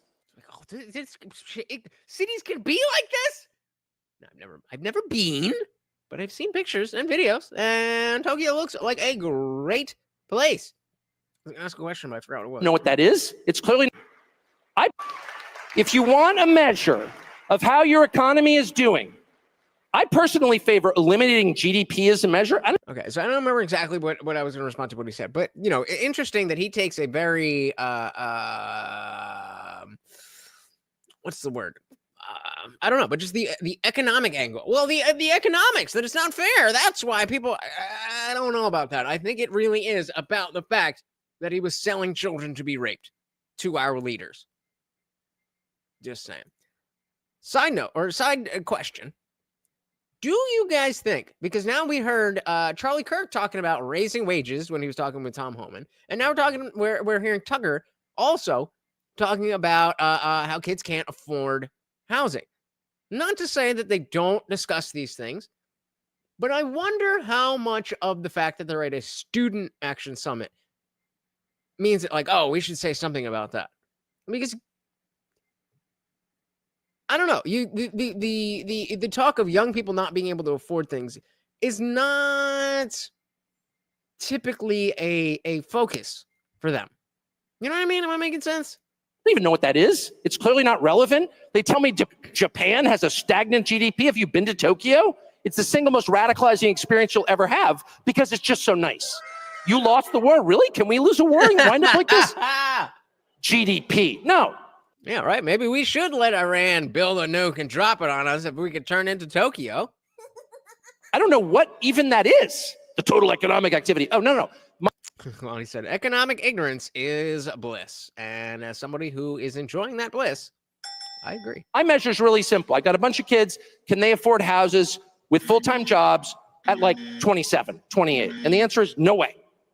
And the answer is that 35-year-olds with really good jobs can't afford a house unless they stretch and go deep into debt. Yup. And okay. Here's an interesting poll that, because I want to ask you guys about whether you own or rent or whatever, but that's a relatively personal decision. So we'll make it a poll. Give me a second here to figure out exactly what it is. Really good jobs can't afford a house unless they stretch and go deep into debt. And I just think that's a total disaster. That's a complete disaster. Why? Two reasons. One, if people don't own things, they don't feel ownership of the country they're in.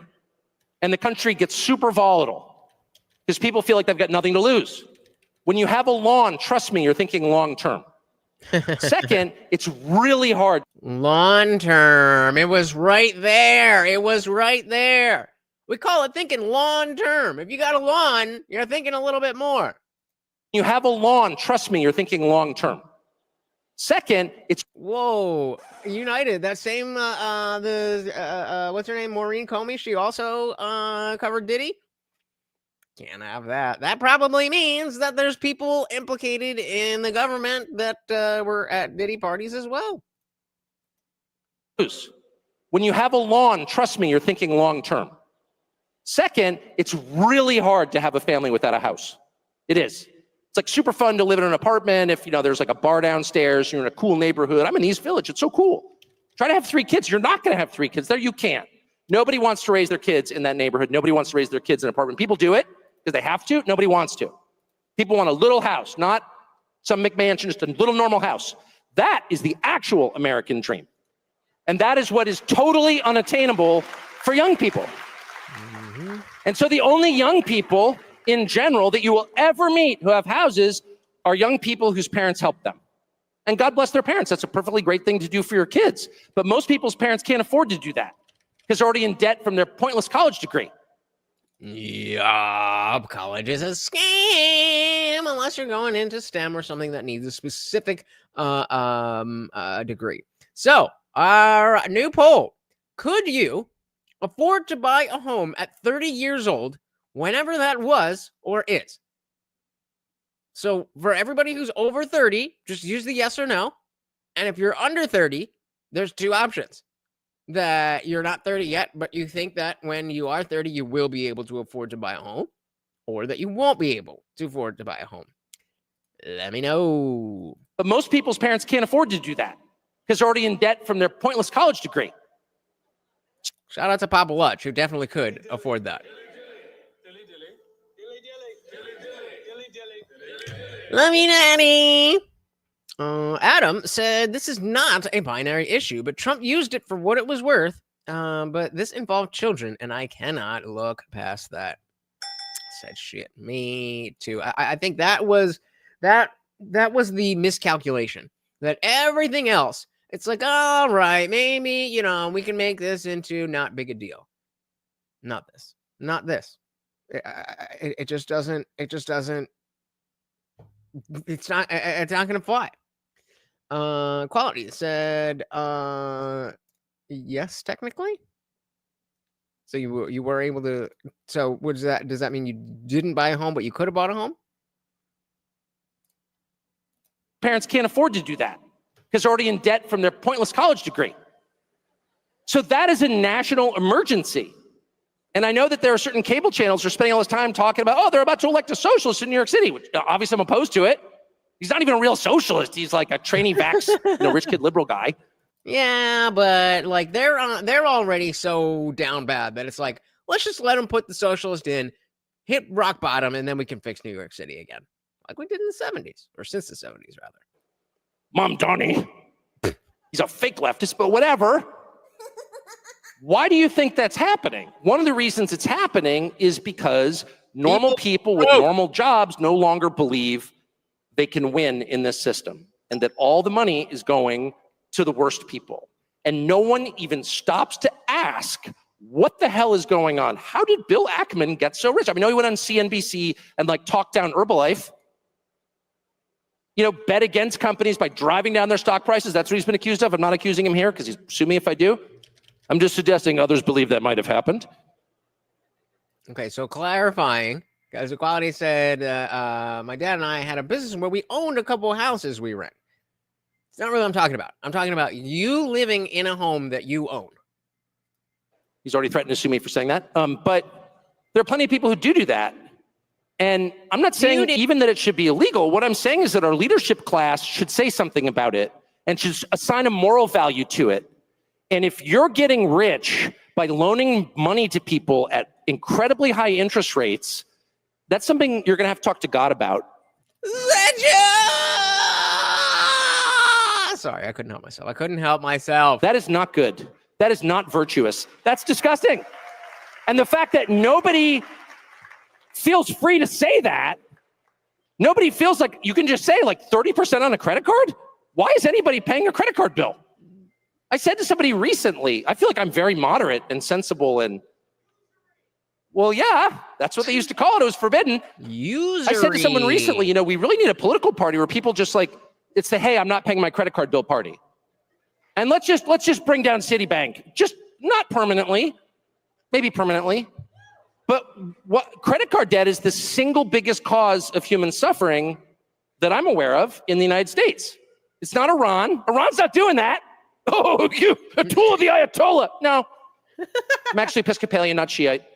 Not a tool of the Ayatollah. I'm just very committed to observing physical reality and drawing my conclusions from that.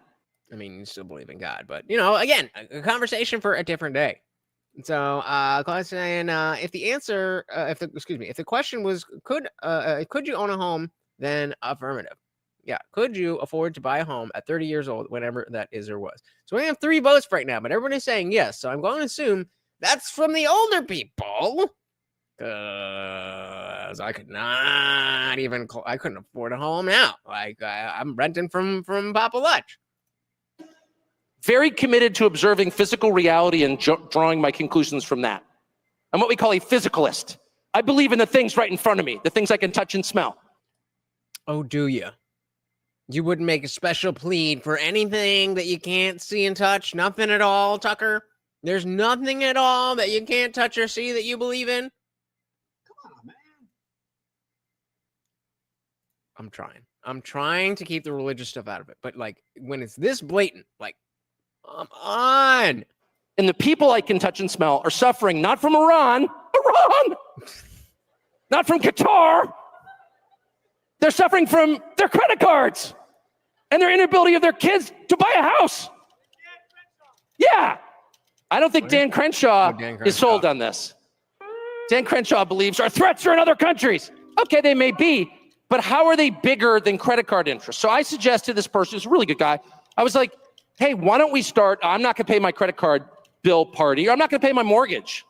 You know, because they always say, like, put a 1 in the chat if you saw that there was a real trend, like not like a few people on TikTok, but there was like a legitimate trend where 40%, let's say 35% of people, of all people in America, were together and saying from as of, you know, August, we're just not going to pay back credit card bills.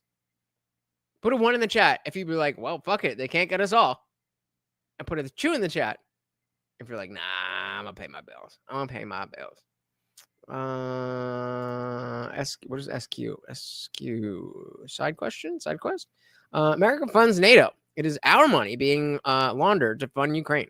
If Ukraine wants weapons, European countries, including non-NATO countries, can provide funds to Ukraine and to purchase. Yep.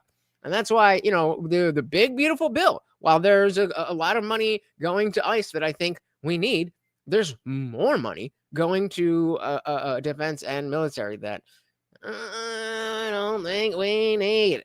Yeah. Probably not, though. Probably not. All right. Governor said I could afford a home when I was 30, but I didn't make good choices and then missed my opportunity. Currently waiting for another good opportunity. Damn, y'all doing way better than me. Shit. Y'all in the fucking 1% or some shit. God damn. I'm not going to pay my credit card bill party, or I'm not going to pay. Hey, we ain't here for a long time. We here for a good time. I was like, hey, why don't we start, I'm not going to pay my credit card bill party, or I'm not going to pay my mortgage. You know, because they always say, like, the very rich, if you borrow enough from a bank, you're kind of in charge of the bank because they need you to pay them back. So they're totally happy to negotiate terms with you. But if you borrow a little bit from the bank, they'll just take your house away. So what if people got together and just... Tucker's really, in United States, Tucker's really talking about income taxes. But if you suggested that, he could possibly be arrested. You could be arrested for for telling people not to pay their taxes? I don't know. Is that true? What law? What law does that break? Matthew said if somebody made a good argument of how it would reset the system, I would absolutely skip a card payment or two.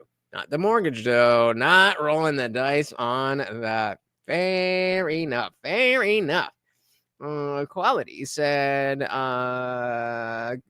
Mouse needs to get the ass out of there. Yeah, I mean, I really do like just I don't know. I think I'm just kind of indoctrinated to like Jersey. I love Jersey. I've got my Jersey. Where is it? I always forget where it is. Oh, my Jersey tattoo that it says, what exit? Because everybody here, everybody here goes on which exit on the turnpike or the parkway. And then it's got, oh, sorry, I'm not a videographer. We got the state bird and, oh, Jesus Christ. This is not as easy as it looks. Get rid of this. State bird. And then this goes that way. State bird and then state flower in her hair.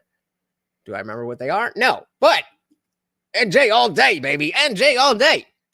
Shout out to Josie Hernandez. Welcome to the party with the 9 at 99. Thank you. So very, very much. Let's get this out of the way and give Morty his treat before we read it there. Thank you. That makes you the new co-sponsor of the stream. What does Josie say? That I'm done with Epstein talk. I voted for Trump on the top 20 things that he ran on. Epstein files weren't top 20. So I've decided to get behind the machine. Because what's the alternative, Kamala? I hear you. I absolutely hear you. And that's why I've been very conscious to say, this doesn't mean that I regret my vote. But just because Kamala would have been just as bad, if not worse, does not excuse Trump from being bad. This is a bad thing. Full stop. It is a bad thing. And if we are willing to just be like, well, I mean, it's not that bad. When it is that bad, then we become exactly who the woke left has been saying that we were the entire time. That is something that I cannot abide. I'm sorry. You are covering up for not only a child sex trafficker, but for the people in our government who have power, who use that power, who abuse that power, which is already bad enough. And then they're fucking kids. I'm sorry. As you can see, my MAGA hat is gone. It's gone. I was willing to stay on board, but he said I'm stupid and weak and a past supporter because I care about this. Well, your wish is my command, Daddy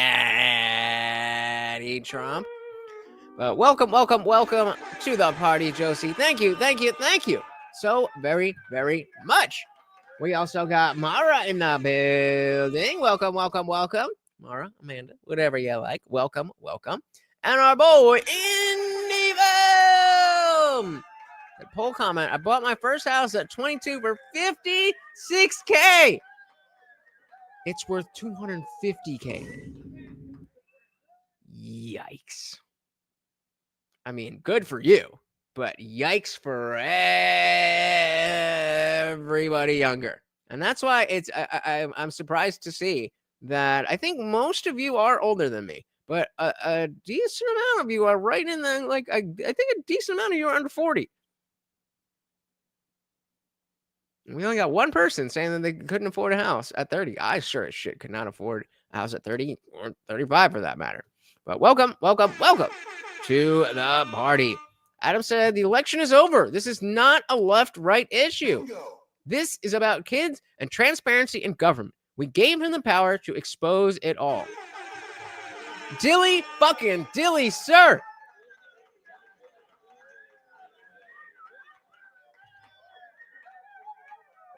Absolutely agreed. Abso-fucking-lutely agreed.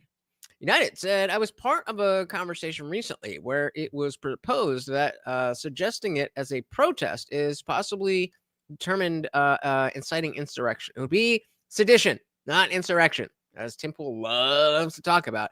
Insurrection is specifically aiding a foreign entity.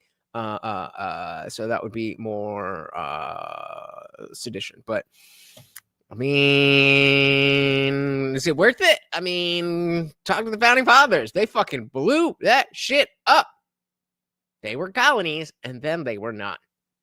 Am I saying that we need to have a revolution? No, but am I saying that revolution is out of the question if things keep going this way? Definitely not. George said, I live in California. I bought my my house for $180K in 09.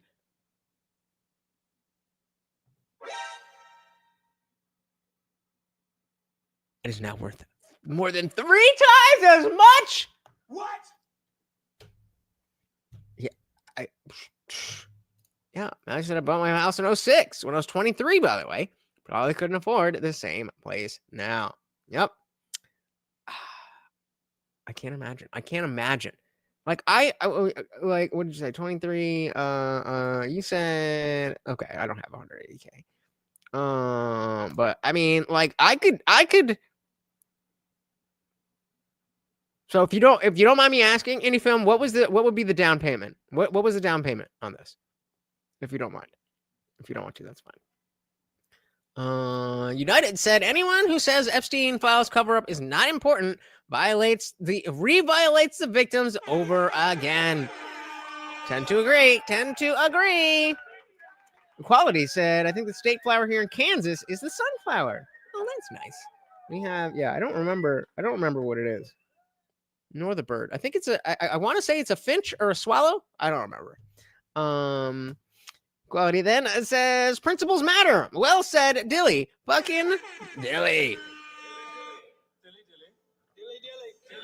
If we have no principles, we have nothing. If you have no principles and just positions, you are nothing. Equality said on the bright side, the biggest housing bubble in human history is starting to crash. Well, sell whatever you got to sell before the market dips. All right, let's dive back in. Josie, thank you again. Let me add you to the sponsor spot, guys. That is that's 3, right? 3 out of 10. And I'm bad at math. Give me fucking just read terms with you. But if you borrow a little bit from the bank, they'll just take your house away. So what if people got together and just decided, wait a second, 30% interest is a lot, especially since they're pushing credit cards on kids like crack. And I know that conservatives are always like, well, it's your fault if you don't pay back the credit card. Yeah, okay, it's my fault, but maybe it's a little bit their fault too. Yup. They're pushing this crap on kids. So I say to this guy, maybe just people get together, not like everybody, but just a couple million people are not going to pay our credit cards and just like bring the bank to its knees, and the CEO weeps on television. They readjust it down a little bit. And he goes, oh, no, that's radical. That's too radical. And I'm like, I don't think I'm very radical. I think I'm like very moderate, super moderate. I hate change. My parents got divorced. I hate change. Well, being moderate is now an extreme position because everybody wants radical change. So by saying, I kind of like how things are, and if we can conserve this little aspect of things that changed in the last 15 years, then radical. It's insane. Reality and logic have been flipped on their fucking head. Shout out to Amanda. Thank you so very, very much for the Canadian 5. Said you can buy a castle in Scotland for the same price. You lazy motherfucker. I'm literally 2 inches from his face. He's like, a little bit closer. He's getting spoiled, guys. You guys are spoiling him, and I appreciate it. He deserves to be spoiled. Anyway, Amanda said you can buy a castle in Scotland for the same price of a simple family home in Canada.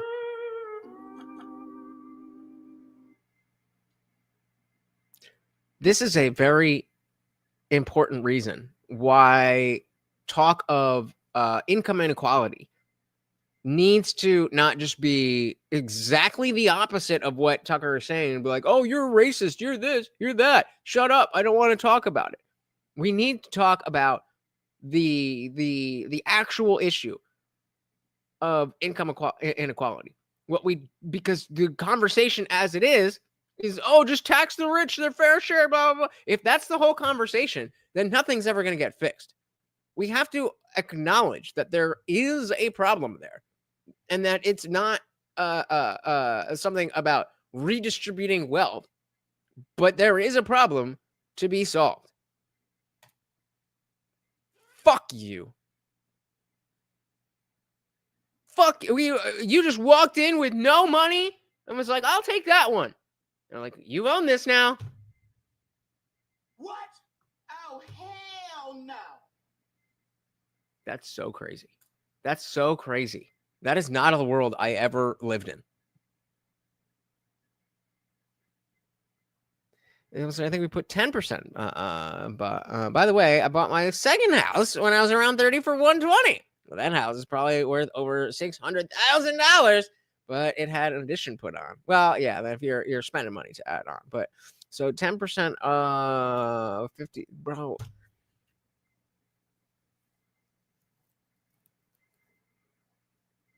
I mean, I don't have $5,000 just sitting around,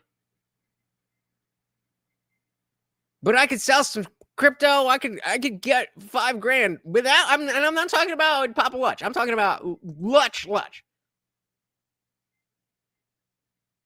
That I, at this point in my life, can afford a home as of like the 1980s or whatever.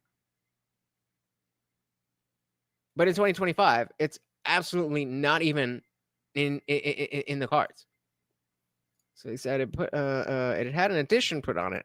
It was around 45, and Jesus Christ.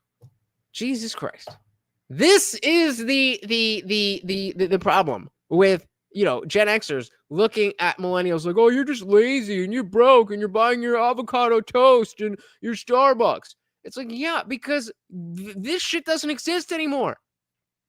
It doesn't exist anymore. Insane. During the housing bubble, they were giving loans to everybody. And I mean, it's like, that's its own thing. There's definitely people who should not have gotten loans that got loans and then got themselves into an issue and, contributing to the bubble. But just on an individual basis, like if you're not somebody who shouldn't be able to get that loan, that you do work a job, you do pay your bills, you do have a good credit score, that it's that used to be, before the what did this really start in 2008? I mean, obviously it's always in flux, but they say the 2008 housing crisis. Like, to think that people my age could be overwhelmingly expected, that if you're 35, you're expected to own your home, unless you have a specific reason or you fell on hard times. That's just so foreign to me. That's 2025. Insane. All right, let's dive right back in. Thank you again, Amanda, for the Canadian 5. I don't think I'm very radical. I think I'm very moderate, super moderate. I hate change. My parents got divorced. I hate change. I like things to be exactly the same every day. I'm not radical. What I am is very worried that if we don't do something really soon, we're going to wind up like New York City. That there's going to be... All right, we are 4 out of 15, and we are halfway there. 25 out of 50, guys. Remember, 99 cents counts. 99 cents counts. Thank you so very, very much, guys. Really soon, we're going to wind up like New York City. That there's going to be actual radicalism. Take out a loan on your fucking third mortgage, asshole. And that radicalism will take very unhelpful forms. And you're going to see race and ethnic hatred that's real. And that you're going to see people behaving in hard to control ways. If you deny people what they actually want long enough, and instead substitute things that you claim they should want, like bombing Iran, I'm not... You definitely want that. You absolutely want that, because Trump said that Iran shouldn't have a nuclear weapon, and that means that we want to bomb them. Whatever, I'm not for Iran, where you spend all day telling me that it's so important that, you know, boys not playing girls' soccer teams or whatever. I agree. I hate the tranny stuff passionately. I think you should keep the boys off girls' soccer teams. Radical! But I don't know. It kind of feels like you're feeding me appetizers. At some point, I want to look around and see a better country. I want to see a country I recognize. I don't want to see people sleeping on the sidewalk. I don't see people ODing on drugs. I want to. Well, we just got to bring Xi Jinping in. I know where are those drugs coming from. Why can't you stop it? You've got the U.S. military. Don't you have SEAL Team 6? Like, what are they doing today? They just got $150 billion in the big, beautiful bill. Don't you have Delta Force? You could give me another segment about how impressive the U.S. military is? I believe you. Why aren't they employed to make my country better? Why are my cities disgusting? I don't even want to go there. It smells like weed and halal food. I mean, I like the smell of weed, but I definitely understand why other people don't. And the reason is because they do not care about that. Now, I think, well, I don't think, I hope that with, you know, all these bubbles bursting, the housing bubble and you know, the fact that all these illegal immigrants and all that stuff is hopefully that can change the trajectory of where we're moving. But it also kind of feels like we're so far gone that I understand why younger millennials and Zoomers are just like, yeah, this is all fucked. Like, what are you voting for? Like, you can't do anything here. This is just the way it is. They're gonna run it into the ground, and then the rich people, the elites, will be fine. It's hard to say, don't think like that, because why not? And you're lecturing me about how it's a great moral victory that I kicked the boys off the girls' soccer team? Good, I'm so glad. But let's do the real stuff, like making New York livable and create an economy where my kids can have kids. How about this? How about we just make the measure really super simple? Can my children have without the benefit of like the great luck I have had, can they have a roughly approximate life that I had? Right? Nope. Even between us, even between me and some of you, I am flabbergasted at the numbers you are telling me. I don't even know the average cost of a house in New Jersey. I know that it's like, you know, like third most expensive state in the country because we are the most densely populated state. But it's not even useful information. And it's not because my dad owns this place. Just in general, if it's 250, 750, 3 million, those are all just made up words. That's not a thing that I can do. Insane. It said a bunch of something. How about just a middle class life? Can they like get married young as I did and like have nope, because they're all whores. 4 kids and, you know, take a. I mean, there's a lot of incels too, but I mean, the whores and incels, it's not a good mix. Can they like get married young as I did and like have 4 kids and, you know, take a couple jobs, work hard and all that stuff? But in the end, it's like, fine. Can they do that? Or is that like so remote a possibility that you need to tell me that Iran is the real threat? Take my mind off the fact that you stole the money and screwed up my country beyond recognition. So I guess what I would say before I have an actual aneurysm is, unless we say to the people in charge, we are going to determine what's important, you need to listen to us, your voters, about what we actually care about. I'll take a lecture for about 10 minutes. I can do that. I went to school. You know, I'm used to sitting there and being like, oh, yeah, okay, the Axis powers. That's so important. Thank you for telling me. I can take a lecture for about 10 minutes, and they're like telling me Iran is the greatest sponsor of terrorism. Okay, that's great. I hate Iran. Got it. But at some point, I want to pipe up and say, yeah, but what are you going to do about Union Station in Washington, D.C., which is filled with passed out drug addicts with spreading urine stains? Bring in Xi Jinping for a day. So 83% of you said, yes, you could afford to buy a home when you were 30 years old, and nobody answered that they were under 30. So we have a new poll now. I just want to get your age range: 18 to 25, 25 to 35, 35 to 50, or over 50. This should be an easy one. You should know your own age. So,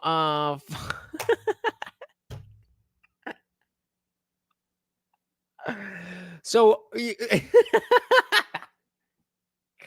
so any film was able to put down 5.6 grand, 5.5 grand to own a home. Obviously, we understand what a mortgage is, but to own a home. And I would have to put to get the same rate, I would need 10 times as much money. Think about that. Think about your neighborhood. Go out to your driveway or whatever. How far can you see 10 houses? Can you look down and see 10 houses on without trees or curves or anything? 10 times. Oh, Jesus. Said, I'll make it worse for you. I was in college and delivered pizza, and my wife worked as an administrative assistant for $6 an hour.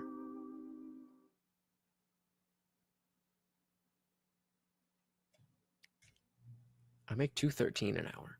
No, I make, a lot more than that, but $2.13. $2.13. And guess where that $2.13 goes? To taxes. In DC, which is filled. Hey, shout out to Gridiron Masters. Welcome to the party. Very good to see you, sir. How are you? But what are you going to do about Union Station in Washington, D.C., which is filled with passed out drug addicts with spreading urine stains? Like, it wasn't that way. I was here. How did that happen? And why aren't you fixing it? And by the way, if you don't fix it or even acknowledge it, dude, bad things could happen. Like, wake up. Time is. Dude, where's my car? It would be so nice if this Tucker Carlson was able to be the Tucker Carlson that was on Fox News. Imagine. Now, I understand that he had to go through that and come outside of that world to see what it was. I'm willing to trust that he was just, some cog in the machine, and then he started to wake up, and he, while he was on Fox, he knew facts and stuff, but he was just pushing narratives. It's possible that he always was this guy and just wasn't willing to say it. But imagine if he was. What kind of world would we be living in if this Tucker Carlson spent years and years and years as the number one guy on Fox News? He said $4,300 a month with 10% down, $55,000 at 6% interest for 30 years.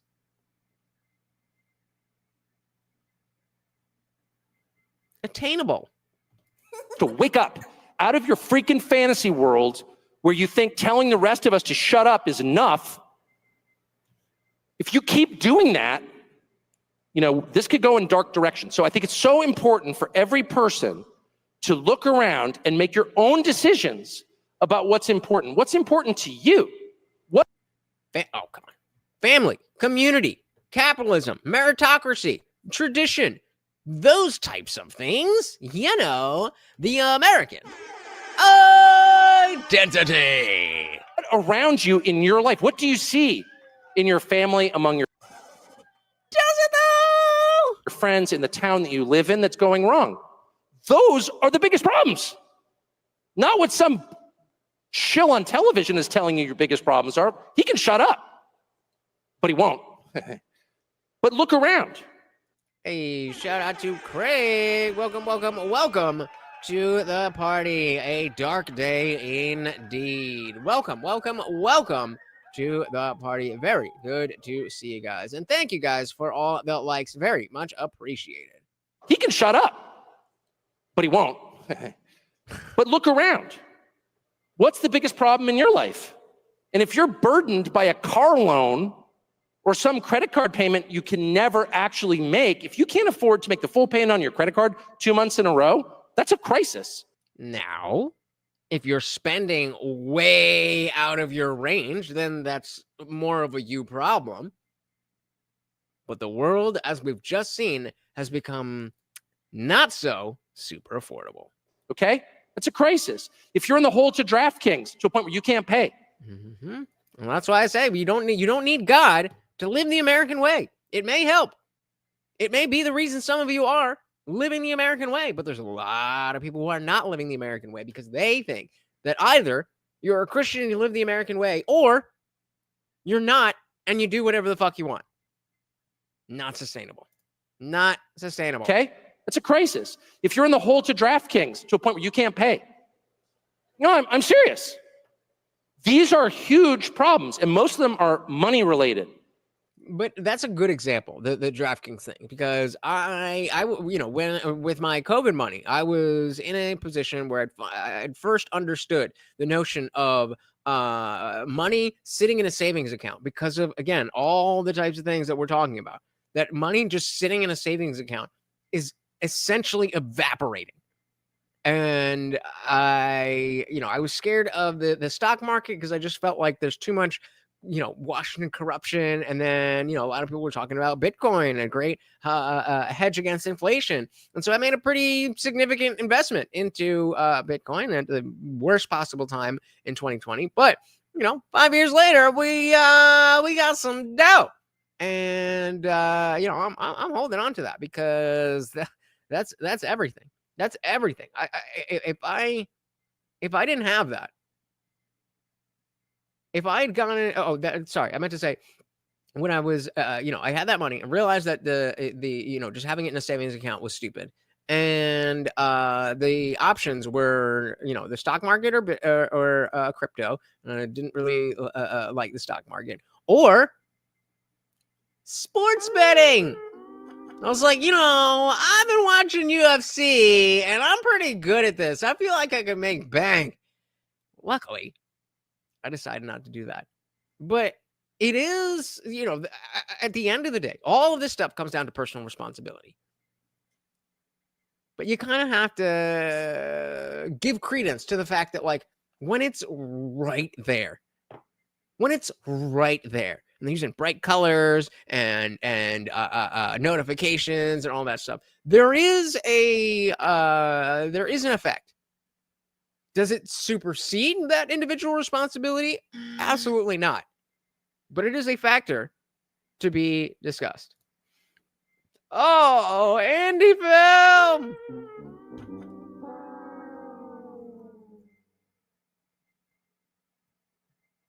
It hit 120. It hit 120 yesterday or today.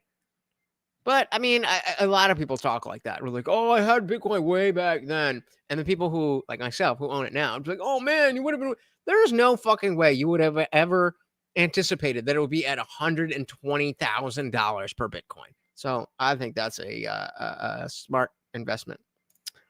Matthew said we need to stop investment funds from buying single-family homes. Shout out to BlackRock. They're able to drive up prices, then recoup it from rent payments from the poolers. Long term, they'll make tons. Then we have the 15-minute cities where you own nothing, but you'll be happy. These are huge problems, and most of them are money related. And if they're not solved, you're not getting married, and you're not having children, and you're not going to have a happy, fulfilling life, period. And they tell you, oh, it's all about values. Yeah, okay, values. They don't have values. You can't afford a house? I don't care what your values are like. You're not having 4 kids in an apartment. So you need to be heard on that. And anyone who tells you, oh, shut up, racist, hoist the middle finger and tell them, keep talking to me that way, pal, and we'll punish you. Ooh. Anyway, sorry, excuse me. Punish. Do we have any punish? How are we punishing? Hostile questions about Qatar? Yes. All right, so we're gonna stay here with the Q&A here from Tucker. I think he only takes a few questions and then kind of goes with it. And then if everybody's fucking leaving me, Jesus fucking Christ, god damn. All right, well, if we are still around and we want to keep the party raging, then we will indeed do that. Otherwise, we are going to head to the after party. Anyway, sorry, excuse me. Do we have any hostile questions about Qatar? Yes. Well, that's so nice. Tell your mom. But that's what I'm saying, any film. Like, you tripled your money. And that's like a good thing, obviously. The only way that it would be reasonable, if you had reason to think legitimately that it would be worth 10 times more. And I mean, there's some real Bitcoin enthusiasts who are like, yes, it's going to 100, 500K, $1 million, whatever. But like, I'm going to assume that when it was at 12,000, that was probably what, like 2010 or something like that. So don't beat yourself up. Don't beat yourself up. Well, that's so nice. Tell your mom I love her. Okay, your mom does too. Any questions? Yes, sir. What do I think about amnesty for farm workers? I think it's the most grotesque thing I've ever heard. Are you joking? Amnesty for farm workers? Well, remember what Tom Homan and Charlie were talking about. When they say farm workers, they're talking about the child slaves on the weed farm. Nah, I don't got a problem with the fact that the farm is for weed, but I do have a problem with the child slaves. We have like 60 million illegal aliens in the country. The country bears no resemblance to the country I grew up in, and it's not better, it's worse. Yell at Tucker. So I'm not going to sit for another lecture from anybody telling me we need to import more people to write code or pick grapes or any other task. Period. It hasn't worked. The country hasn't gotten richer. It hasn't become more unified. Those words should burn on the tongue of anyone who utters them. How dare you talk like that? Oh, eat him with the amnesty. How about deportation? What about that? I mean, look, and let me just say, people say all kinds of things. It doesn't mean it's happening, but I think it's worth being a little paranoid about it. I mean, I think everyone in this room is paranoid. It's important to make sure even the people you love are true to their word. Doesn't mean you hate them. Again, I don't take my kids I love my kids more than anything. I don't automatically believe everything they tell me because I'm not a moron. Because I understand that people don't always say the truth. The truth. So, but anyway, yeah, any kind of amnesty is not only a bad idea, it's like outrageous.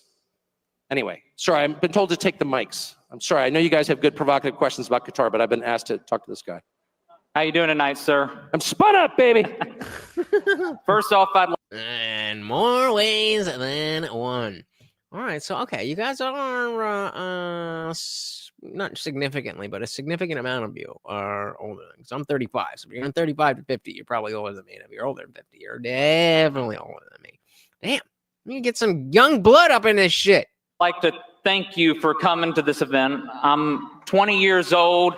I've been watching you for the past 12 years of my whole life, every single night. That's what I need. Kids with mommy and daddy's money to fucking send in. That's what I need. I've always listened to you, so thank you for coming. We love to listen to your opinions, listen to you preach basically to everyone. My question is, in your opinion, we have individuals in this country that are full citizens that are also full citizens of other countries. In your opinion, how can somebody pledge allegiance to two countries at the same time? And is that something that we should be allowing? Interesting question. Interesting question. I don't necessarily, well, I'll say I didn't ever necessarily see an issue with dual citizenship. But clearly there's an obvious, he brings up a good point. Did he say 12 years? Maybe. Who knows? I mean, he's been around that long. It's not, I used to watch Bill O'Reilly with my dad, so very possible. Is that something we should be allowing? I don't know. What do you guys think? Does anybody have an issue with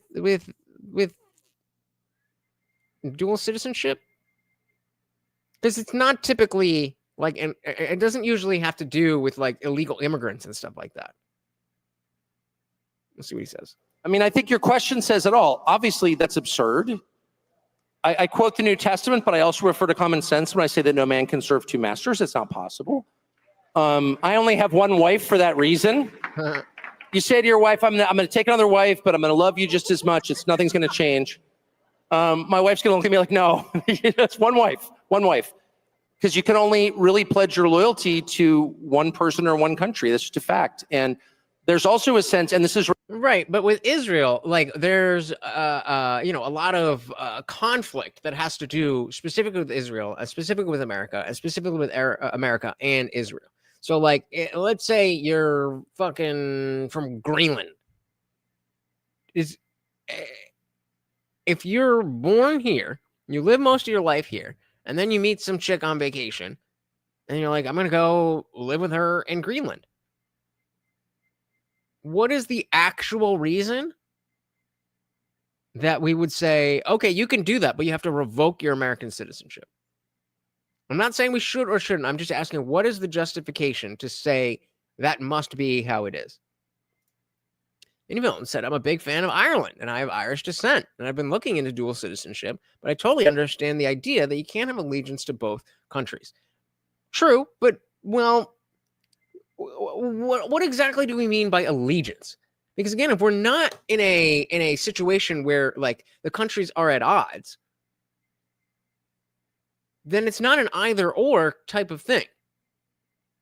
Like if you're talking about Ireland, it's not saying that if you get Irish citizenship that you can't possibly then also care about your society. That's like acting like you can't care about your state and your country at the same time. Again, I get the idea about having allegiance to both, but what? And so again, like Adam's saying, you can do that, but you can't participate in elections in both. Why? I'm not saying you should. I'm just asking why. Loyalty to one person or one country. That's just a fact. And there's also a sense, and this is relevant to me, and I know you're speaking about Israel, but it's not just Israel, to be honest. I think it's a huge problem. I think anybody, by the way, who serves in a foreign military should lose his citizenship immediately. There are a lot of that I'm okay with. Americans who've served in the IDF, they should lose their citizenship. There's a lot of Americans who've served in Ukraine, and they should lose their citizenship. You can't fight. Well, I mean, especially in like Korea and Israel, where service, like you have to serve time in the military. I mean, if you were 18 and you're in the IDF and you moved here and you've been an American, you came here the right way, you got citizenship. I don't know. I just anyway, give me the actual reasoning why you can't be a true American and also have citizenship somewhere else where we are not in conflict with. They should lose their citizenship. There's a lot of Americans who've served in Ukraine, and they should lose their citizenship. You can't fight for another country and remain an American, period. I mean, it's one thing if we're talking about you have American citizenship and then you go and fight in the IDF, then okay, that makes sense. But if you've already done that and then you're like, for whatever reason, legitimately on board with the American culture, I don't know, but okay, but why? So Adam said, because it's America first, and we see a number of people who will wave the other country's flag before the American flag. But again, I think what you're talking about is like we have seen in LA, where it's people specifically against an issue of a conflict, where it's like, yeah, we're talking about waving Mexican flags because we're in conflict with what's happening between America and Mexico. And I'm saying if you apply that has to do with the conflict, not with the idea or the concept of dual citizenship. So let's stick with Greenland. What Greenland or Switzerland or specifically, why is it the case that somebody who was born in Switzerland cannot be a true American unless they give up their citizenship. Just give me the argument. Hey, shout out to Indie Film, a down payment on a cardboard box. You know what? I bet you. Let's look. And of course, a treat for Morty. Let's see. What the? Oh yeah. Cardboard.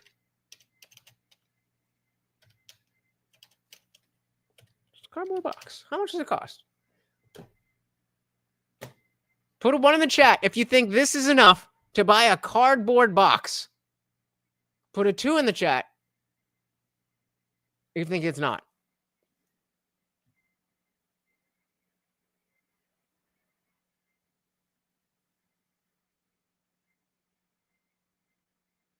Shout out to Omar. Just started watching the Wire, and it's a lot better so far than Sopranos. I don't know why the fuck any of you would think that I would have liked Sopranos more than The Wire. You definitely should have known that I would be more into The Wire. And so what I'm seeing here, obviously this is packages, but $11.50, $100 for 10 boxes. 37 for 20. I mean, come on. What are we doing? What are we doing? But thank you very, very much, sir. All right, let's keep it moving. Thank you very, very much. In Ukraine, and they should lose their citizenship. You can't fight for another country and remain an American, period. Obviously. I mean, it's like not even, it's so funny how all of us have been cowed into being like, oh, that's hate speech. No, it's not. You don't hear hate in my voice because there isn't any. It's just an obvious, All right, I'll give you the 40 cents. We are 5 out of 15. Guys, $10 is it. Or we are 31 out of 50. That's $19. $19. Either way, you can make it happen. You can get Morty. Look at his fucking cute ass face. You can get him some peanut butter and you can help bulk me up. Obvious recognition of the truth. But there's a more insidious thing. And I say it's not just Israel. I'm not just trying to like give myself cover. I'm being honest. There are a ton of countries that offer citizenship, actually, some of which I love. I have been offered citizenship in a couple of different countries that I really like. And I thought about it. And then I thought, no, there's something about being lashed to the mast. Like everyone can see that America's in trouble. The demographic trends are really bad. And the country's decaying and cities are falling apart. So you're like, oh, wow, you know, maybe I should flee. And then I'm like, my ancestors are from here. My parents are buried right across from my kitchen. I'm staying here. And the second you make that decision in your head, like, I don't care what happens to America, I will be here. It totally changes your attitude. And I understand that on a conceptual level, but I'm still not understanding why that should be illegal. That's what I don't fully understand. Hey, Funk Master General coming in hot with the $20. Said it's happening. And it has happened. It has happened. Where is it?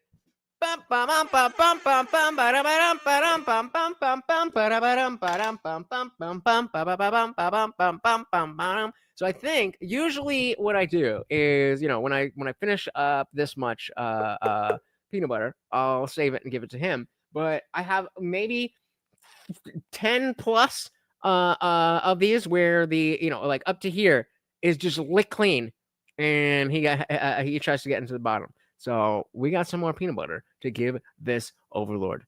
Funkmaster General, Josie, TV Viewerski, Indie Film. Did I miss anybody else? Adam and Amanda, thank you so very, very, very much.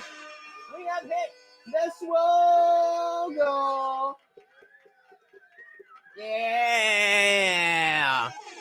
Thank you. Thank you. Thank you so very, very much.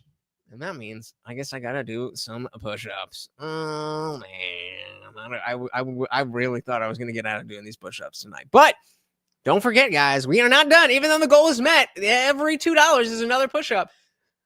Torture me. Thank you so very much, Funkmaster General, making you the new sponsor of the stream. Here, what happens to America? I will be here. It totally changes your attitude. You're like, I don't even care. It's my country. And they've been here for so long and fought in all of these wars. My ancestors, and I'm sure yours, would be totally shocked by some of the conversations. Foreign flags in the Congress? Are you joking? Get out. And so, no, once you decide you're all in on your country, it really changes the way you approach everything. And by the way, it should be the baseline requirement. You shouldn't be allowed to serve in government if you're not a US citizen or you're a dual citizen. Are you joking? Of course not. And I would love to know what the justification is. And of course, there isn't one. That's what I'm saying. I would like to know what the justification is for why you are saying no. I'm not disagreeing with you. I'm just asking. We have laws about dual citizenship, and you're saying no more. I'm saying, okay, I'm here. But you got to tell me why. United said, too many are coming and do not like American culture. They have no intention of fully integrating. That's very true. True American is a label that holds to many subjective opinions to be proven. Fair enough. I still don't. I'm not saying that you're trying and failing. I'm just saying I'm still wondering as to the specific line of reasoning as to why we need to get rid of dual citizenship. I also look at England. The pedo in England will get pinched, and what they do is give up citizenship to Pakistan so they can't be deported. Meaning a Pakistani immigrant will go to England, do pedo shit, and then revoke their Pakistani citizenship. Okay, but if they already have if we're talking about, does this person have English citizenship? Can you revoke citizenship without another country? Yeah, so then we're talking about somebody who has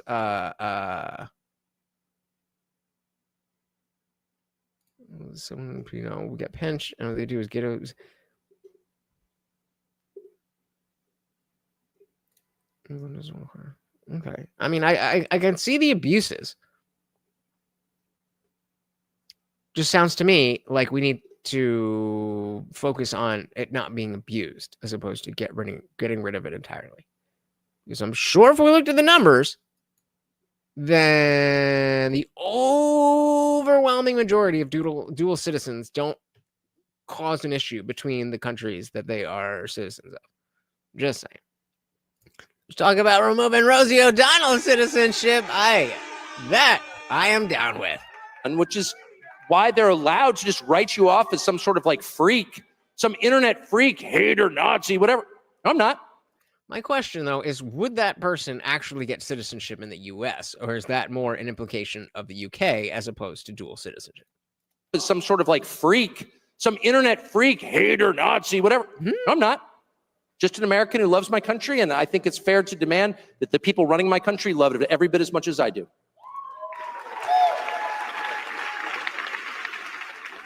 All righty, Tucker. Thank you for being here today. My question is mainly focused on national security. I have a question first, and then a proposal. I'll see how you go about that.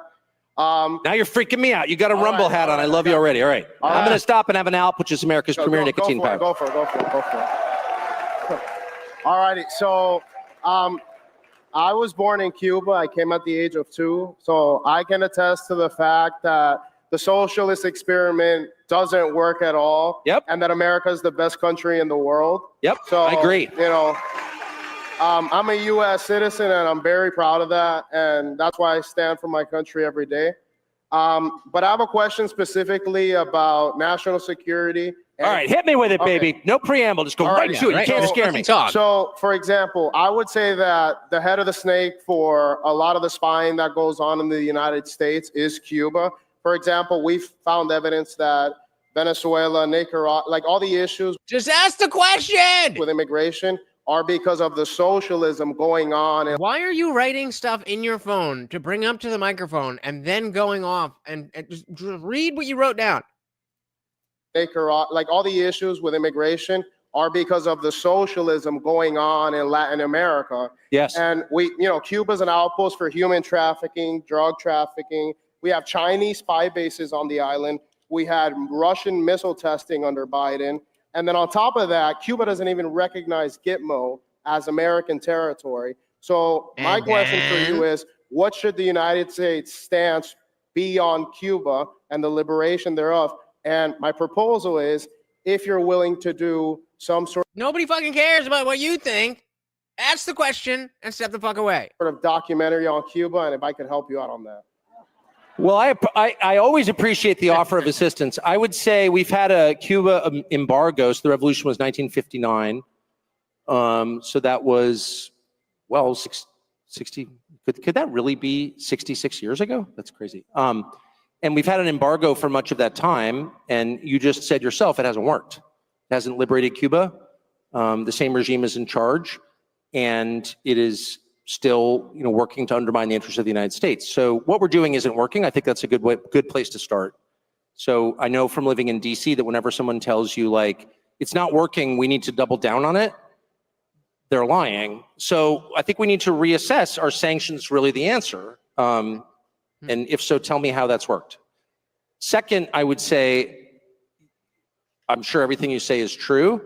I don't think that most Americans, and I know the US government doesn't, spend a lot of time thinking about our own hemisphere because we're so focused on places like Iran, Israel, Ukraine, Iraq, Syria, Libya, Yemen, Gaza, Israel, all great places. I'm not, attacking anybody, but I'm just saying those are thousands of miles in an ocean away, whereas Latin America is right there, and what happens there is a direct effect here in our migration patterns and in our drug importation. So maybe we should focus on our own hemisphere. I think you made a powerful case for that. And I don't understand why the US military is stationed in Japan, Korea. I mean, I know that you get a long answer, how we're spending $1 trillion to secure places that pose no imminent threat to us while ignoring our own continent. And then giving them another $15 billion, or excuse me, I apologize. It was not 15 billion. It was 150 billion. Ignoring Mexico, which is the most hostile country in the world, the United States. Obviously, there's migrants coming through Mexico. How are they our ally? Canada, how are they our ally? Maybe we should spend some time reorienting here. So anyway, that's my answer. I'm against socialism, obviously. That's why I'm worried about our economic system, because I think we're about to get socialism if we don't pull back from this. Yep. All right, we got one more question. One more question.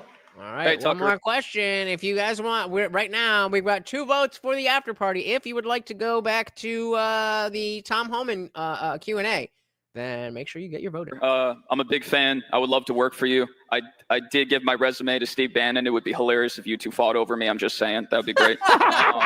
I was going to say, it's a little bit cringe being like, oh, but the way that he did that, brilliant. Brilliant is a strong word, but well done. Give my resume to Steve Bannon. It would be hilarious if you two fought over me. I'm just saying. That would be great. It'd be like a real bitchy cat fight. It'd be a hell of a story. Yeah. My family has fought for this country. I voted MAGA 3 times. My generation, just like you said, is convinced it can't trust the institutions and the administration, even this administration after last Monday. America first means America first, not foreign governments, not rich pedophiles. I have a lot more about the history, but I'm going to get through it out of respect for everybody. Basically, my questions are this. How does anybody possibly expect us to have any trust in our government, pay taxes, accept draft orders if these elites are not held accountable, right? And how am I anti-Semitic? You're not. Unless you hate Jewish people, you're not. My great-grandfather killed Nazis, and I brag about it. My mother's doctor was a Holocaust survivor, and everyone calls Trump a Nazi. My family in Chicago and my family in Ireland, which are both liberal hellholes, right? All right, the question. What's the question? And it's pretty convenient that if he did criticize Israel, everyone could just say, look, I told you so, but that's not the point. Anyways, and finally, and by how am I anti-Semitic when all my sources are Jewish? Israeli publications and Holocaust survivors. And finally, and by far the most important, why can I burn an American flag in my country, but I get a mark by my name if I burn Israel's? Like, how? I think that's an entirely fair question. It's totally outrageous. You got 65 million people here illegally, according to the administration, and the only ones who are deported are ones who criticize a foreign country. I don't understand it. It's driving people insane, actually, and it's making people angry in a bad way. And I go on, X, and I see stuff. It's like, I don't even want that in my head. I don't want that. I don't want to marinate in that. I'm a happy person. I have a great life. I love this country. I love my dogs. I love my children. I love my wife. I love my dog too. Look how happy you guys made him. Look at it. Just look at it. Well, you can't see the peanut butter, but he's eating the peanut butter. Shout out to Dylan Soup. What show do you watch before you always come in right at this exact time? What is the show that you watch before this? I'm just curious. Welcome, brother. Adam said we've seen people dual citizenship commit crimes and then run to the other country so they can't be extradited. We've also seen people. I can't think of a good example, but again, this is an abuse. This is not something that I would have to look at specific numbers, but this doesn't seem like something that is common enough that it should be the standard for whether we have a thing like a phenomenon, a law, a state of being, and having dual citizenship.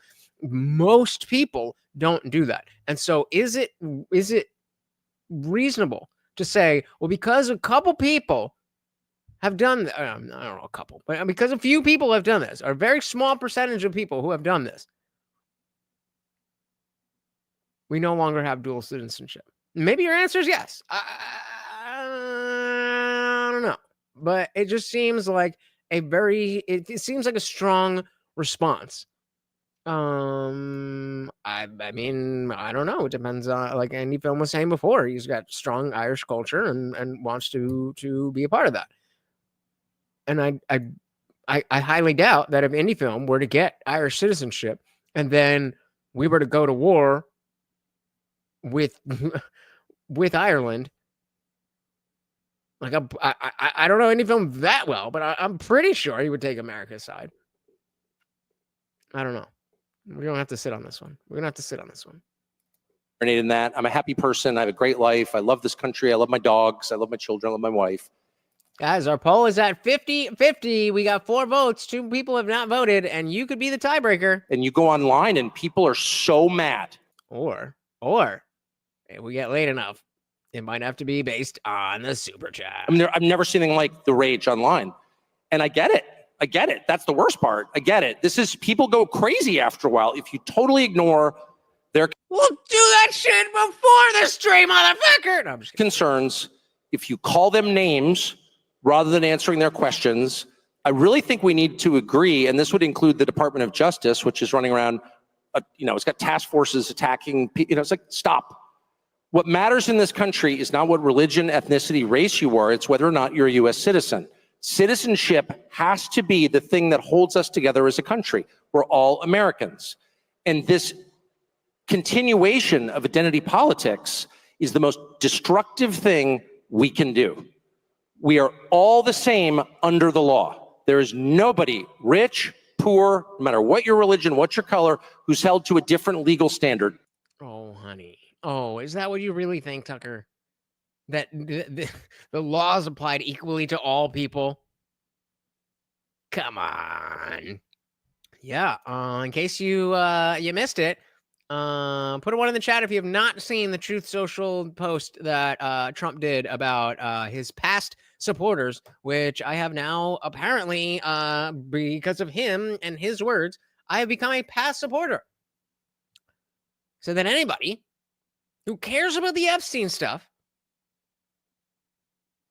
are Democrats and his past supporters, and they're weaklings. So I was willing to say, hey, I just don't like this. Oh, really? You didn't? Oh, okay. Well, let's do this. So the Truth Social post. The radical left Democrats have hit pay dirt again. And just like with the fake and fully discredited Steele dossier, the lying 51 intelligence agents, and the laptop from hell, which the Dems swore had come from Russia. No, it came from Hunter Biden's bathroom. And even Russia scam itself, a totally fake and made-up story used in order to hide crooked Hillary Clinton's big loss in 2016. These scams and hoaxes are all Democrats are good at. It's all they have. So far, completely agree. But they are no good at governing, no good at policy, no good at picking winning candidates. Again, totally agree. Also, unlike Republicans, they stick together like glue. Conformity. That's what you want. Conformity.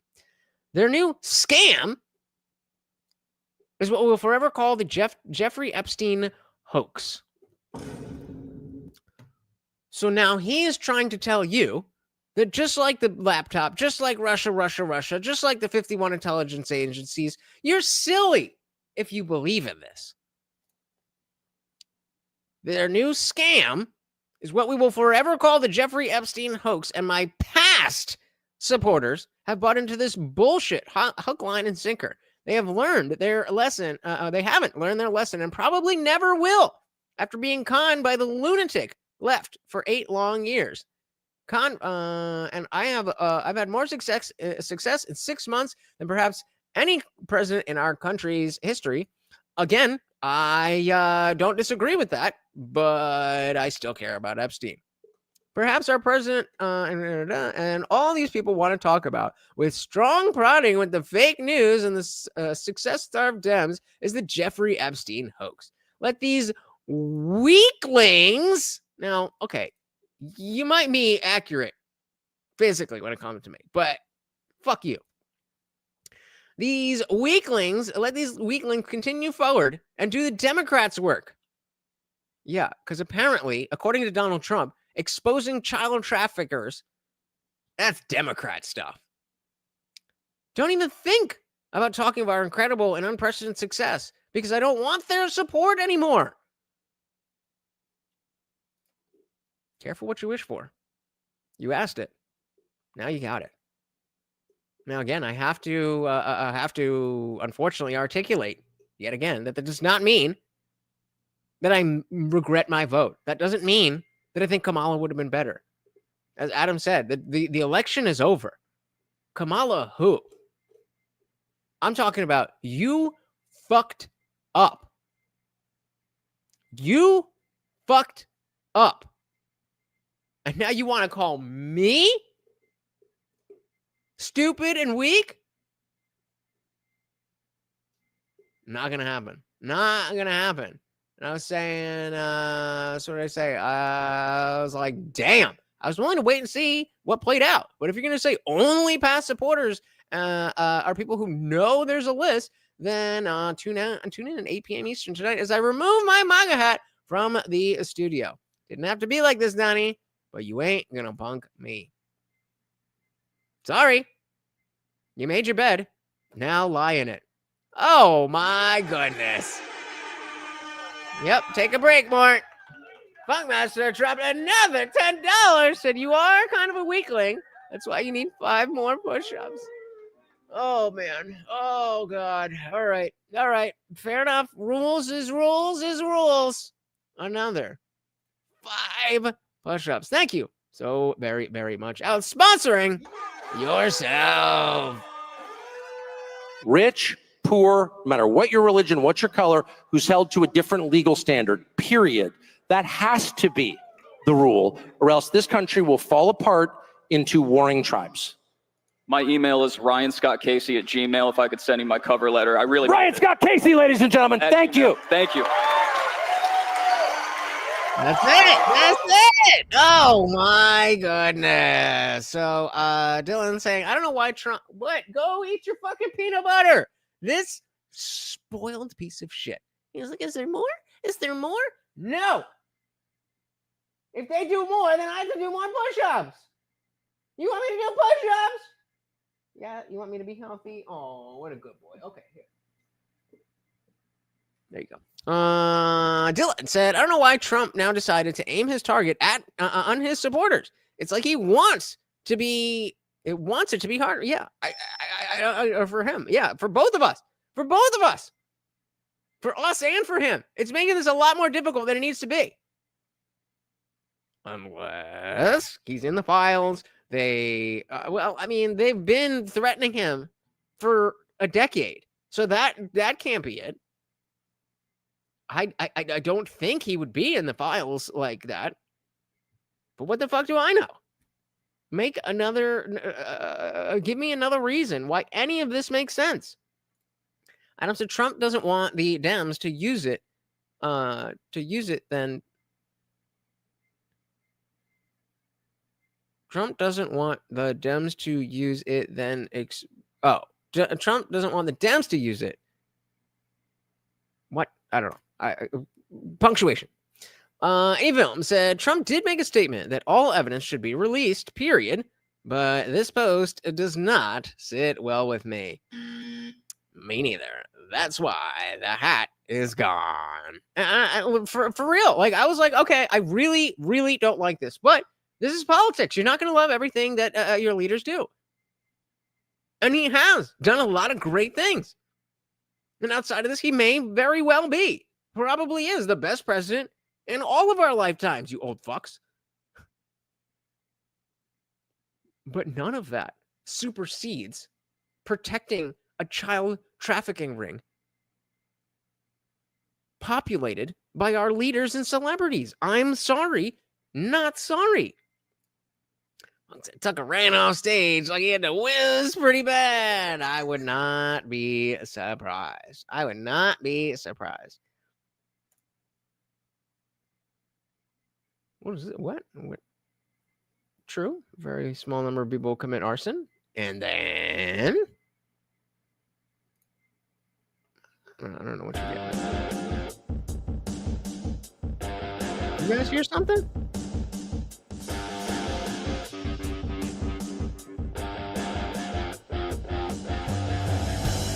Oh, it's the Swoggle music! It is time, ladies and gentlemen, to get swole! All right, Morty's got his peanut butter. What are we at?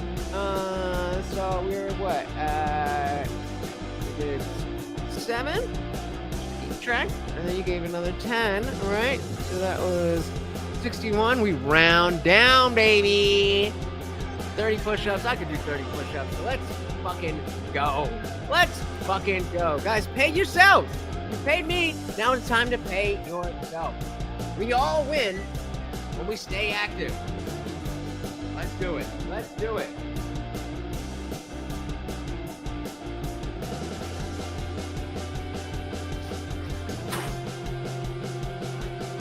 Fuck that shit.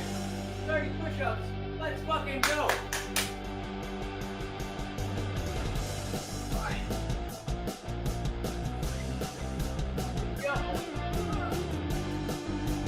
All right, 30 push-ups. 1, 2, 3, 4, 5, 6, 7, 8, 9, 10, 11, 12, 13, 14, 15, 16, 17, 18, 19, 20, 21, 22, 23, 24, 25, 26, 27, 28, 29, and 30. Ha! Full extension. Gotta get that full extension. That's 30, baby. Let's fucking go. Woo!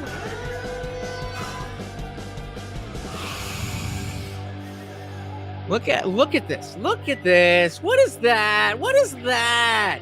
It's inverted. Ow.